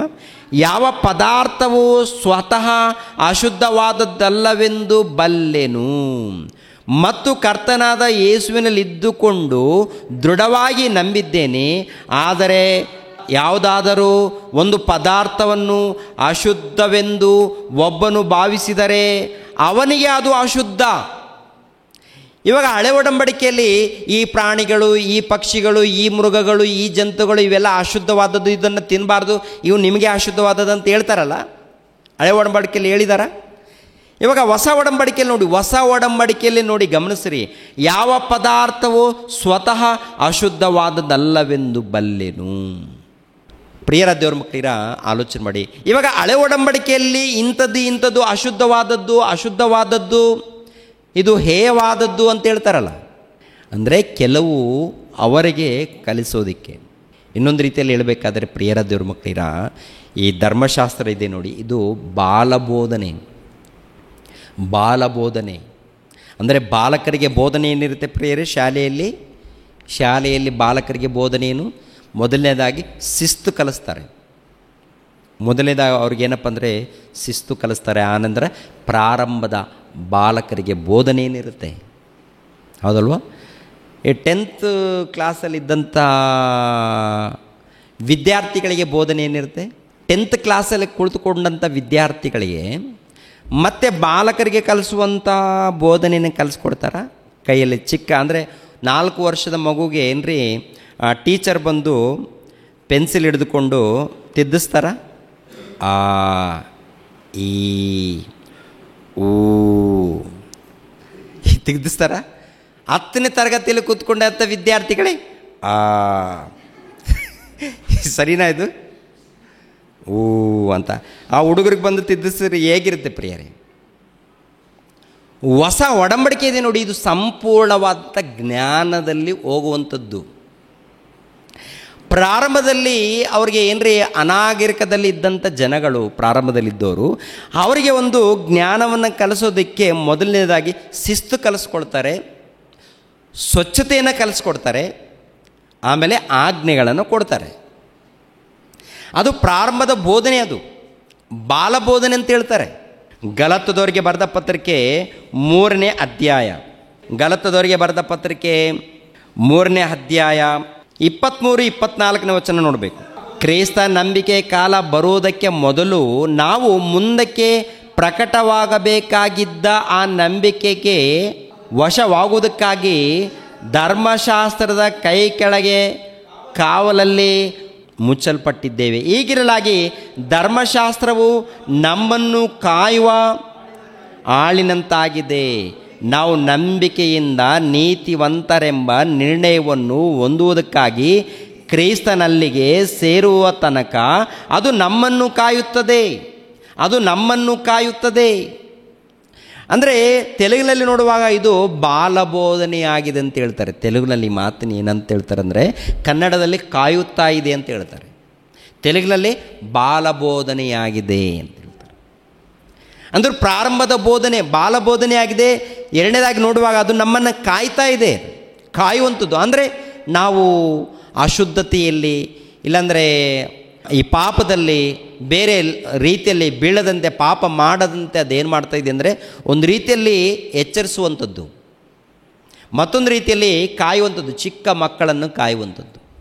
ಹೊಸ ಒಡಂಬಡಿಕೆ ಬರುತ್ತಲ್ಲ, ಇದು ಯೇಸು ಪ್ರಭು ಹೇಳ್ತಾರೆ, ಹೊಸ ಒಡಂಬಡಿಕೆ ಕೊಡುವಾಗ ನಿಮ್ಮನ್ನು ಸಂಪೂರ್ಣವಾದಂಥ ಸಕಲ ಜ್ಞಾನದಲ್ಲಿ ನಡೆಸ್ಕೊಂಡು ಹೋಗ್ತೀವಿ ಅಂತ. ಯಾರು ಪವಿತ್ರಾತ್ಮನು ಬಂದ ಮೇಲೆ ಸಂಪೂರ್ಣವಾದಂಥ ಜ್ಞಾನದಲ್ಲಿ ಬಂದ ಮೇಲೆ ಪ್ರಿಯರಾದ ದೇವರ ಮಕ್ಕಳಿರ, ಈ ಹಳೆ ಒಡಂಬಡಿಕೆಯಲ್ಲಿದ್ದಂಥ ಕೆಲವು ಆಚಾರಗಳು, ಕೆಲವು ಪದ್ಧತಿಗಳಿರುತ್ತಲ್ಲ, ಅಲ್ಲೇ ನಿಂತ್ಕೊಳ್ಬಾರ್ದು. ಅಲ್ಲೇ ನಿಂತ್ಕೊಂಡವರು ಏನು ಯೋಚನೆ ಮಾಡ್ತಾರಪ್ಪ ಅಂತ ನೋಡುವಾಗ ನೋಡಿ, ಮಾರ್ಕನ ಬರೆದ ಸುವಾರ್ತೆ 7ನೇ ಅಧ್ಯಾಯ 1ನೇ ವಚನವನ್ನು ನೋಡಿ ಪ್ರಿಯರೇ. ಮಾರ್ಕನ ಬರೆದ ಸುವಾರ್ತೆ 7ನೇ ಅಧ್ಯಾಯ 1ನೇ ವಚನ. ಅಂದರೆ ಹಳೆ ಒಡಂಬಡಿಕೆಯಲ್ಲಿ ಇದ್ದಂಥ ಜನರು ಹೇಗಿರ್ತಾರೆ ನೋಡಿ. ತರುವಾಯ ಯೆರೂಸಲೇಮಿನಿಂದ ಬಂದಿದ್ದ ಫರಿಸಾಯರು ಶಾಸ್ತ್ರಿಗಳಲ್ಲಿ ಕೆಲವರು ಆತನ ಬಳಿಗೆ ಕೂಡಿ ಬಂದರು. ಫರಿಸಾಯರು ಯೆಹೂದ್ಯರೆಲ್ಲರೂ ಹಿರಿಯರಿಂದ ಬಂದ ಸಂಪ್ರದಾಯವನ್ನು ಹಿಡಿದು ತಮ್ಮ ಕೈಗಳನ್ನು ಚೆನ್ನಾಗಿ ತೊಳಕೊಳ್ಳದೆ ಆಹಾರ ತೆಗೆದುಕೊಳ್ಳುವುದಿಲ್ಲ. ಅಂದರೆ ಅವ್ರು ಏನು ಮಾಡ್ತಾರೆ, ಸಂಪ್ರದಾಯ ಹೃದಯದಲ್ಲಿ ನಡೆಯುವಂತಹ ಇವುಗಳನ್ನು ಬಿಟ್ಟಿದ್ದಾರೆ. ಹೊರಗಡೆ ನಡೆಯುವಂಥ ಸಂಪ್ರದಾಯ ಇರುತ್ತಲ್ಲ, ಅದನ್ನು ಮಾತ್ರ ಗಟ್ಟಿಯಾಗಿ ಇಟ್ಕೊಂಡಿದ್ದಾರೆ. ಏನಪ್ಪ ಅಂತ ನೋಡುವಾಗ ಹೊರಗಡೆ ಹೋದ ಮೇಲೆ ಕೈಗಳನ್ನು ತೊಳ್ಕೊಳ್ಳದೆ ಊಟ ಮಾಡೋದೇ ಇಲ್ಲ, ಮುಟ್ಟೋದೇ ಇಲ್ಲ. ಅದು ಓಕೆ, ಅವ್ರವ್ರಿಗೆ ಸಂಬಂಧಪಟ್ಟದ್ದು. ಯಾರಿಗೆ ಸಂಬಂಧಪಟ್ಟದ್ದು? ಅವರವರಿಗೆ ಸಂಬಂಧಪಟ್ಟದ್ದು. ಇದು ಖಂಡಿತವಾಗಿ ಮಾಡಲೇಬೇಕು ಎನ್ನುವಂಥ ಕಾನೂನು ಬಂದಿದೆ ರೀ. ಕೊನೆಯದಾಗಿ ಯಾರ ಬಳಿಗೆ ತಿಳಿಸುವಂಥದ್ದಪ್ಪ ಅಂತ ನೋಡುವಾಗ, ಯೇಸು ಕ್ರಿಸ್ತರನ್ನು ತಪ್ಪು ಹಿಡಿಯೋದಕ್ಕೆ ಒಂದು ಮಾತನ್ನು ಮಾತನಾಡುವಂಥದ್ದು. ಏನಪ್ಪ ಅಂದರೆ, ನಿನ್ನ ಶಿಷ್ಯರು ಕೈ ತೊಳೆದುಕೊಳ್ಳದೆ ಊಟ ಮಾಡ್ತಾ ಇದ್ದಾರೆ, ಹಿರಿಯರ ಮೂಲಕ ಬಂದಂಥ ಸಂಪ್ರದಾಯವನ್ನು ಅವರು ಮೀರ್ತಾ ಇದ್ದಾರೆ, ಅದು ಅಶುದ್ಧತೆ ಅದು ಅಂಥೇಳಿ ಯೇಸು ಕ್ರಿಸ್ತರಿಗೆ ಅವರು ಏನ್ರಿ ಬೋಧಿಸುವಂಥದ್ದು. ಒಂದು ಸಾರಿ ನೋಡಿ ಪ್ರಿಯರಾದ ದೇವರ ಮಕ್ಕಳಿರ, ತೆಗೆದುಕೊಳ್ಳುವುದಿಲ್ಲ. ಮತ್ತು ಪೇಟೆಗೆ ಹೋಗಿ ಬಂದರೆ ನೀರನ್ನು ಪ್ರೋಕ್ಷಿಸಿಕೊಳ್ಳದೆ ಆಹಾರ ತೆಗೆದುಕೊಳ್ಳುವುದಿಲ್ಲ. ಇದಲ್ಲದೆ ಅವರಲ್ಲಿ ತಂಬಿಗೆ, ಬಟ್ಟಲು, ತಪ್ಪಲೆಗಳನ್ನು ಬೆಳಗ್ಗೆ ತೊಳೆಯುವುದೇ ಮೊದಲಾದ ಅನೇಕ ಆಚಾರಗಳನ್ನು ನಡೆಸುವ ನೇಮಗಳುಂಟು. ಅಂದರೆ ಅವರು ಪಾತ್ರೆಗಳನ್ನು ತೊಳಿಬೇಕಾದ್ರೆ ಬೆಳ್ಳಗೆ ಬೆಳಗುತ್ತಾ ಇರುತ್ತಂತೆ, ನೀಟಾಗಿ ಅವೆಲ್ಲ ನೋಡ್ಕೊಳ್ತಾ ಇದ್ದಾರೆ. ಓಕೆ, ಅದೇನು ಮಾಡ್ತಾ ಇದ್ದಾರೋ ಅದು ಇರಲಿ. ಆತ್ಮಿಕವಾದಂಥ ಕಾರ್ಯಕ್ರಮಗಳನ್ನು ಮಾಡಬೇಕಾದ್ರೆ ಇದು ಉಪಯೋಗವಾಗುತ್ತಾ ಅಂತ ನೋಡುವಾಗ ಪ್ರಿಯರಾದ ದೇವ್ರ ಮಕ್ಕಳಿಗೆ ಅದಲ್ಲ. ಏನಪ್ಪ ಅಂದರೆ, ಇದು ಆತ್ಮಿಕವಾದಂಥ ಜ್ಞಾನದಲ್ಲಿ ಬರಬೇಕು. ಅದಕ್ಕೆ ಯೇಸು ಪ್ರಭು ಹೇಳುವಂಥ ಮಾತು ನೋಡಿ, ಆತನ ಶಿಷ್ಯರಲ್ಲಿ ಕೆಲವರು ಮೈಲಿಗೆಯ ಕೈಯಿಂದ, ಅಂದರೆ ಕೈ ತೊಳ್ಕೊಳ್ಳದೆ ಆಹಾರ ತೆಗೆದುಕೊಳ್ಳುವುದನ್ನು ಆ ಫರಿಸಾಯರು ಶಾಸ್ತ್ರಿಗಳು ಕಂಡು ಆತನನ್ನು, ನಿನ್ನ ಶಿಷ್ಯರು ಹಿರಿಯರಿಂದ ಬಂದ ಸಂಪ್ರದಾಯದಂತೆ ಯಾಕೆ ನಡೆದುಕೊಳ್ಳುವುದಿಲ್ಲ, ಮೈಲಿಗೆಯ ಕೈಯಿಂದ ಯಾಕೆ ಆಹಾರ ತೆಗೆದುಕೊಳ್ಳುತ್ತಾರೆ ಎಂದು ಕೇಳಿದರು. ಅದಕ್ಕೆ ಯೇಸು, ಕಪಟಿಗಳಾದ ನಿಮ್ಮ ವಿಷಯದಲ್ಲಿ ಯೆಶಾಯನು ವಿಹಿತವಾಗಿ ಪ್ರವಾದಿಸಿದ್ದಾನೆ. ಅವನು ಬರೆದದ್ದೇನೆಂದರೆ, ಈ ಜನರು ಮಾತಿನಿಂದ ನನ್ನನ್ನು ಸನ್ಮಾನಿಸುತ್ತಾರೆ, ಆದರೆ ಅವರ ಮನಸ್ಸಿನಲ್ಲಿ ನನಗೆ ದೂರವಾಗಿದೆ. ಮನುಷ್ಯರು ಕಲ್ಪಿಸಿದ ಕಟ್ಟಳೆಗಳನ್ನೇ ಅವರು ಬೋಧಿಸುವುದರಿಂದ ನನಗೆ ಭಕ್ತಿ ತೋರಿಸುವುದು ವ್ಯರ್ಥ ಎಂಬುದೇ. ನೀವು ದೇವರ ಆಜ್ಞೆಯನ್ನು ಬಿಟ್ಟು ಮನುಷ್ಯರು ಕಲ್ಪಿಸಿದ ಸಂಪ್ರದಾಯವನ್ನು ಹಿಡಿದಿದ್ದೀರಿ. ಮನುಷ್ಯರ ಮೂಲಕ ಬಂದ ಸಂಪ್ರದಾಯ. ಕೈಗಳನ್ನು ತೊಳ್ಕೊಳ್ಬೇಕು. ತೊಳ್ಕೊಳ್ಳೋದ ಒಳ್ಳೆಯದ ಕೆಟ್ಟದ? ಒಳ್ಳೆಯದೇ. ಅದು ನಮ್ಮ ಪ್ರಿಯರ ದೇವ್ರ ಮಕ್ಕಳಿಗೆ ಎಲ್ಲರೂ ಎಲ್ಲ ಪ್ರಾಂತದಲ್ಲಿ ಕೈಗಳನ್ನು ತೊಳ್ಕೊಂಡೆ ಊಟ ಮಾಡ್ತಾರೆ. ಇವಾಗ ಯೇಸು ಪ್ರಭು ಶಿಷ್ಯರು ಕೆಲವು ಸಂದರ್ಭಗಳಲ್ಲಿ ಕೈ ತೊಳ್ಕೊಂಡಿಲ್ಲ ಅಂತೇಳಿ ಅದ್ರ ಬಗ್ಗೆ ಯೋಚನೆ ಮಾಡ್ತಾರೆ. ಇವರು ಕೈ ತೊಳ್ಕೊಂಡಿಲ್ಲಪ್ಪ ಅಂತಂದರೆ ಆತನಿಗೆ ಸಂಬಂಧಪಟ್ಟದ್ದು, ನಿನಗೇನಪ್ಪ ನಷ್ಟ? ದೇವ್ರ ಕಾರ್ಯಕ್ರಮನ ಅದು ದೇವ್ರು ಮೆಚ್ಚುವಂಥದ್ದ? ದೇವ್ರು ಮೆಚ್ಚುವಂಥದ್ದು ಅಂದರೆ ಮೊಟ್ಟ ಮೊದಲು ನಿನ್ನ ಹೃದಯದಲ್ಲಿ ದೇವ್ರು ಇರಬೇಕು. ನಿನ್ನ ಹೃದಯದಲ್ಲಿ ಒಳ್ಳೆ ಕಾರ್ಯಕ್ರಮಗಳ ಬಗ್ಗೆ ಆಲೋಚನೆ ಮಾಡಬೇಕು, ವಾಕ್ಯವನ್ನು ಧ್ಯಾನಿಸಬೇಕು. ದೇವ್ರು ಮೆಚ್ಚುವಂಥ ಕಾರ್ಯಕ್ರಮಗಳು ಈ ದೇಹದ ಮೂಲಕ ನಡೆಸಬೇಕು. ಆದರೆ ಅವ್ರ ಹೃದಯದಲ್ಲಿ ಏನಿದೆಯಂತೆ ದೂರವಾಗಿ, ಅಂದರೆ ದೇವರಿಗೆ ಸ್ಥಾನ ಕೊಡಲಿಲ್ಲ ಅಂತ ದೂರವಾಗಿಟ್ಟಿದ್ದಾರಂತೆ. ಆಚಾರಗಳು ಮಾತ್ರ ಮಾಡ್ತಾರೆ. ಆಚಾರಗಳೇನು? ಟೇಬಲ್ ಕ್ಲೀನ್ ಇರಬೇಕು, ಬಾಟಲ್ ಕ್ಲೀನ್ ಇರಬೇಕು, ಆಮೇಲೆ ಕೈಗಳು ಕ್ಲೀನ್ ಇರಬೇಕು. ಹೃದಯ ಅದು ಯಾರು ನೋಡ್ತಾರೆ? ಹೃದಯ ಯಾರಪ್ಪ ನೋಡ್ತಾರೆ? ಹೃದಯದ ಬೇಕಾಗಿಲ್ಲ, ಈ ಮೇಲೆ ಎಲ್ಲ ಕ್ಲೀನ್ ಇರಬೇಕು, ನೀಟಾಗಿರಬೇಕು. ವಸ್ತ್ರಗಳು, ಬಟ್ಟೆ, ಬಟ್ಟಲು, ಪಾತ್ರೆಗಳು ಎಲ್ಲ ನೀಟಾಗಿರಬೇಕು, ನೋಡೋದಕ್ಕೆ ಚೆನ್ನಾಗಿ ಕಾಣಬೇಕು. ಯೇಸುಪ್ರಭು ಹೇಳ್ತಾರೆ, ಆಯ್ತು ಇರಲಿ, ಆದರೆ ಅದಕ್ಕಿಂತ ಮುಖ್ಯವಾದದ್ದು ನಿನ್ನ ಹೃದಯ ಶುದ್ಧವಾಗಿರಬೇಕಲ್ಲ. ಇದೇನು ಪ್ರಾಬ್ಲಮ್ ಇಲ್ಲ. ಯಾವುದು ಪ್ರಾಬ್ಲಮ್ ಅಪ್ಪ ಅಂತ ನೋಡುವಾಗ, ನಿನ್ನ ಹೃದಯದಲ್ಲಿ ಹೊರಡುವಂಥ ಹೊಲಸು ಕಾರ್ಯಕ್ರಮಗಳಿದೆಯಲ್ಲ, ಇದು ಯಾರು ಗೊತ್ತಾಗುತ್ತೆ? ಇದನ್ನು ಮೊದಲನೇದಾಗಿ ನೀವು ಶುದ್ಧಿ ಮಾಡಿಕೊಳ್ಬೇಕು ಅಂತ ಹೇಳ್ತಾರೆ. ಅದಕ್ಕೆ ಪ್ರಿಯರಾದ ದೇವರ ಮಕ್ಕಳಿರ, ಇಲ್ಲಿ ಹೇಳ್ತಾರೆ ನೋಡಿ 14ನೇ ವಚನ, ಆಮೇಲೆ ಯೇಸು ಜನರ ಗುಂಪನ್ನು ತಿರುಗಿ ಹತ್ತಿರಕ್ಕೆ ಕರೆದು ಅವರಿಗೆ, ಎಲ್ಲರ ಕಿವಿಗೊಟ್ಟು ನನ್ನ ಮಾತನ್ನು ಕೇಳಿರಿ, ತಿಳ್ಕೊಳ್ಳಿರಿ. ಹೊರಗಿನಿಂದ ಮನುಷ್ಯನೊಳಗೆ ಹೋಗಿ ಅವನನ್ನು ಒಲೆ ಮಾಡುವಂಥದ್ದು ಒಂದೂ ಇಲ್ಲ. ಅಂದರೆ ತಿನ್ನುವಂಥ ಪದಾರ್ಥ ಪಾಪ ಮಾಡುವಂಥದ್ದು ಒಂದಿಲ್ಲ. ತಿನ್ನುವಂಥ ಪದಾರ್ಥಗಳ ಮೂಲಕ ಪಾಪ ನಡೆಯಲ್ಲ, ಅಶುದ್ಧವಾಗಲ್ಲ, ಒಲೆ ಮಾಡಲ್ಲ. ಆದರೆ ಮನುಷ್ಯನೊಳಗಿಂದ ಹೊರಡುವಂಥವುಗಳೇ ಮನುಷ್ಯನನ್ನು ಒಲೆ ಮಾಡುವಂಥದ್ದು, ಅಂದರೆ ಪಾಪ ಮಾಡುವಂಥವುಗಳಾಗಿವೆ, ಇಲ್ಲಾಂದರೆ ಅಶುದ್ಧವಾಗಿವೆ ಅಂತ ಹೇಳ್ತಾರೆ. 20ನೇ ವಚನ, ಮನುಷ್ಯನೊಳಗಿಂದ ಹೊರಡುವಂಥದ್ದೇ ಮನುಷ್ಯನನ್ನು ಒಲೆ ಮಾಡುವಂಥದ್ದು. ಒಳಗಿನಿಂದ ಅಂದರೆ ಮನುಷ್ಯನೊಳಗಿಂದ ಸೂಳೆಗಾರಿಕೆ, ಕಳ್ಳತನ, ಕೊಲೆ, ಆಧಾರ, ದ್ರವ್ಯಾಶೆ, ಕೆಡುಕುತನ, ಮೋಸ, ಬಂಡುತನ, ಹೊಟ್ಟೆಕಿಚ್ಚು, ಬೈಗಳು, ಸೊಕ್ಕು, ಬುದ್ಧಿಗೇಡಿತನ, ಇವೇ ಮೊದಲಾದವುಗಳು ಕೆಟ್ಟ ಆಲೋಚನೆಗಳು ಹೊರಡುತ್ತವೆ. ಈ ಕೆಟ್ಟ ವಿಷಯಗಳೆಲ್ಲ ಒಳಗಿನಿಂದ ಹೊರಟು ಮನುಷ್ಯನನ್ನು ಒಲೆ ಮಾಡುತ್ತವೆ, ಅಂದರೆ ಪಾಪದಲ್ಲಿ ಸಿಗಿಸ್ತವೆ, ಅಶುದ್ಧ ಮಾಡುತ್ತವೆ. ಇದರಲ್ಲಿ ಯಾವುದಿಲ್ಲ ಒಳಗಡೆ, ಹೃದಯದ ಒಳಗಡೆ ಯಾವುದಿಲ್ಲ ಪ್ರೇರೆ ನಮ್ಮಲ್ಲಿ. ಇವುಗಳಲ್ಲಿ ಒಂದಿದ್ದರೂ ಕೂಡ ನಮ್ಮ ಹೃದಯದಲ್ಲಿ ಹೊಲಸಿದೆಯಾ, ಕೊಳಕಿದೆಯಾ, ಅಶುದ್ಧತೆ ಇದೆಯಾ? ವ್ಯಭಿಚಾರ ಇಲ್ಲ ಅಂತ ತಿಳ್ಕೊಳ್ಳಿ. ವ್ಯಭಿಚಾರ ಇಲ್ಲ, ಸೂಳೆಗಾರಿಕೆ ಇಲ್ಲ, ಇವೆರಡೂ ಇಲ್ಲ. ಕಳ್ಳತನ ಇದ್ದರೆ ಹೋಯ್ತು. ಕಳ್ಳತನ ಕೂಡ ಇಲ್ಲ ಅಂದರೆ, ಕೊಲೆ ಮಾಡಿದರೆ, ದ್ರವ್ಯಾಶೆ ಇದ್ದರೆ, ದ್ರವ್ಯಾಶೆ ಅಂದರೆ ಹಣದ ಆಸೆ ಇದ್ದರೆ, ದೇವರನ್ನು ನಂಬಿಕೊಂಡು ಹಣದ ಆಸೆ ಇಟ್ಕೊಂಡು ಸೇವೆ ಮಾಡಿದ್ರೆ, ಹಣದ ಆಸೆ ಇಟ್ಕೊಂಡು ಸೇವೆ ಮಾಡಿದ್ರೆ, ಹಣದ ಆಸೆ ಇಟ್ಕೊಂಡು ಸೇವೆ ಮಾಡೋರು ಇದ್ದಾರೆ ಇಲ್ವಾ? ₹1,00,000 ಕೊಟ್ಟರೇನೇ ಬರ್ತೀನಿ, ಹಣದ ಆಸೆನಾ ಇಲ್ವಾ? ಇದು ₹1,00,000 ಕೊಟ್ಟರೆ ಮೊದಲನೇದಾಗಿ ₹50,000 ಅಡ್ವಾನ್ಸ್ ಹಾಕು, ಇಲ್ಲಾಂದರೆ ₹20,000 ಅಡ್ವಾನ್ಸ್ ಹಾಕು. ಹಣದ ಆಸೆನಾ ಇಲ್ವಾ ಇದು? ಮತ್ತು ದ್ರವ್ಯಾಸೆ ಇದ್ದವನು ಒಳಗಡೆ ಏನು ಇಟ್ಕೊಂಡಿದ್ದಾನೆ? ಅಶುದ್ಧತೆ ಇಟ್ಕೊಂಡಿದ್ದಾನೆ ಇಲ್ವಾ? ಅಶುದ್ಧತೆ ಇಟ್ಕೊಂಡವನು ಏನು ಸಮಾಜ ಉದ್ಧಾರ ಮಾಡ್ತಾನೆ?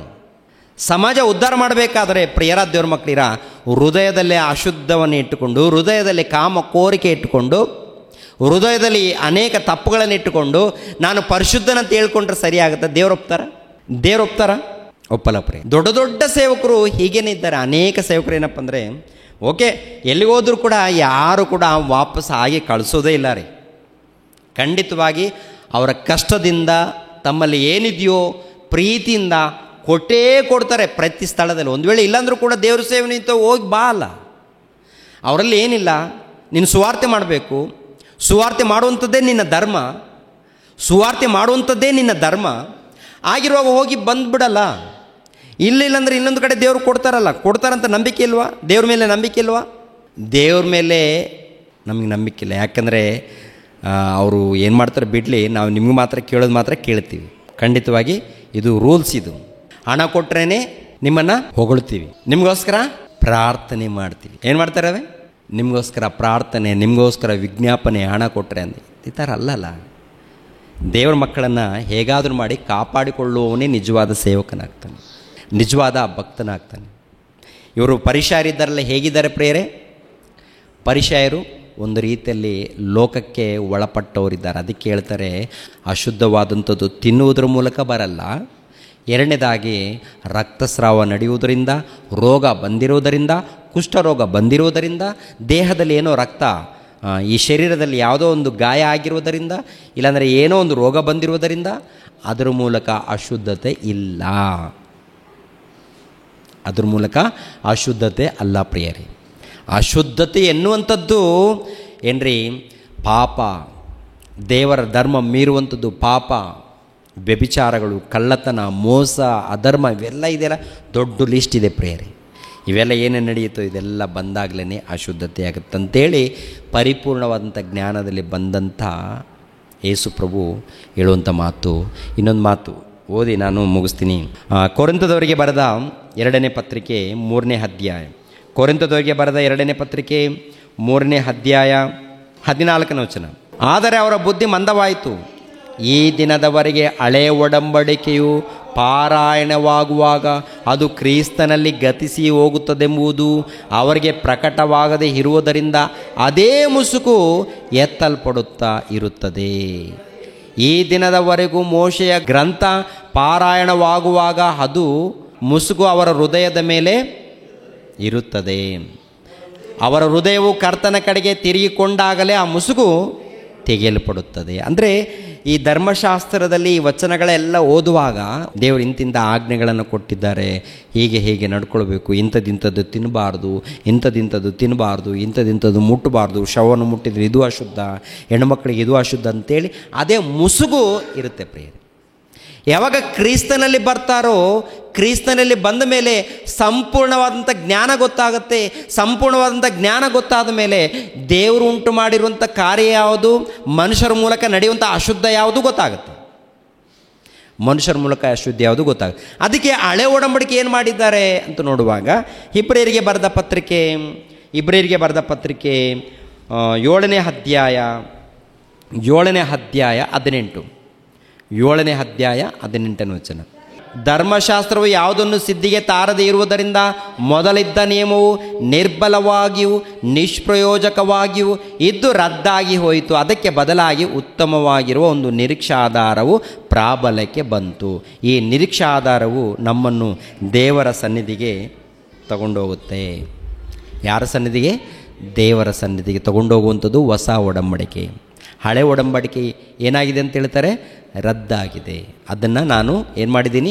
ರದ್ದು ಮಾಡಿದ್ದೀನಿ ಅಂತೇಳಿ ದೇವರು ಹೇಳುತ್ತದೆ.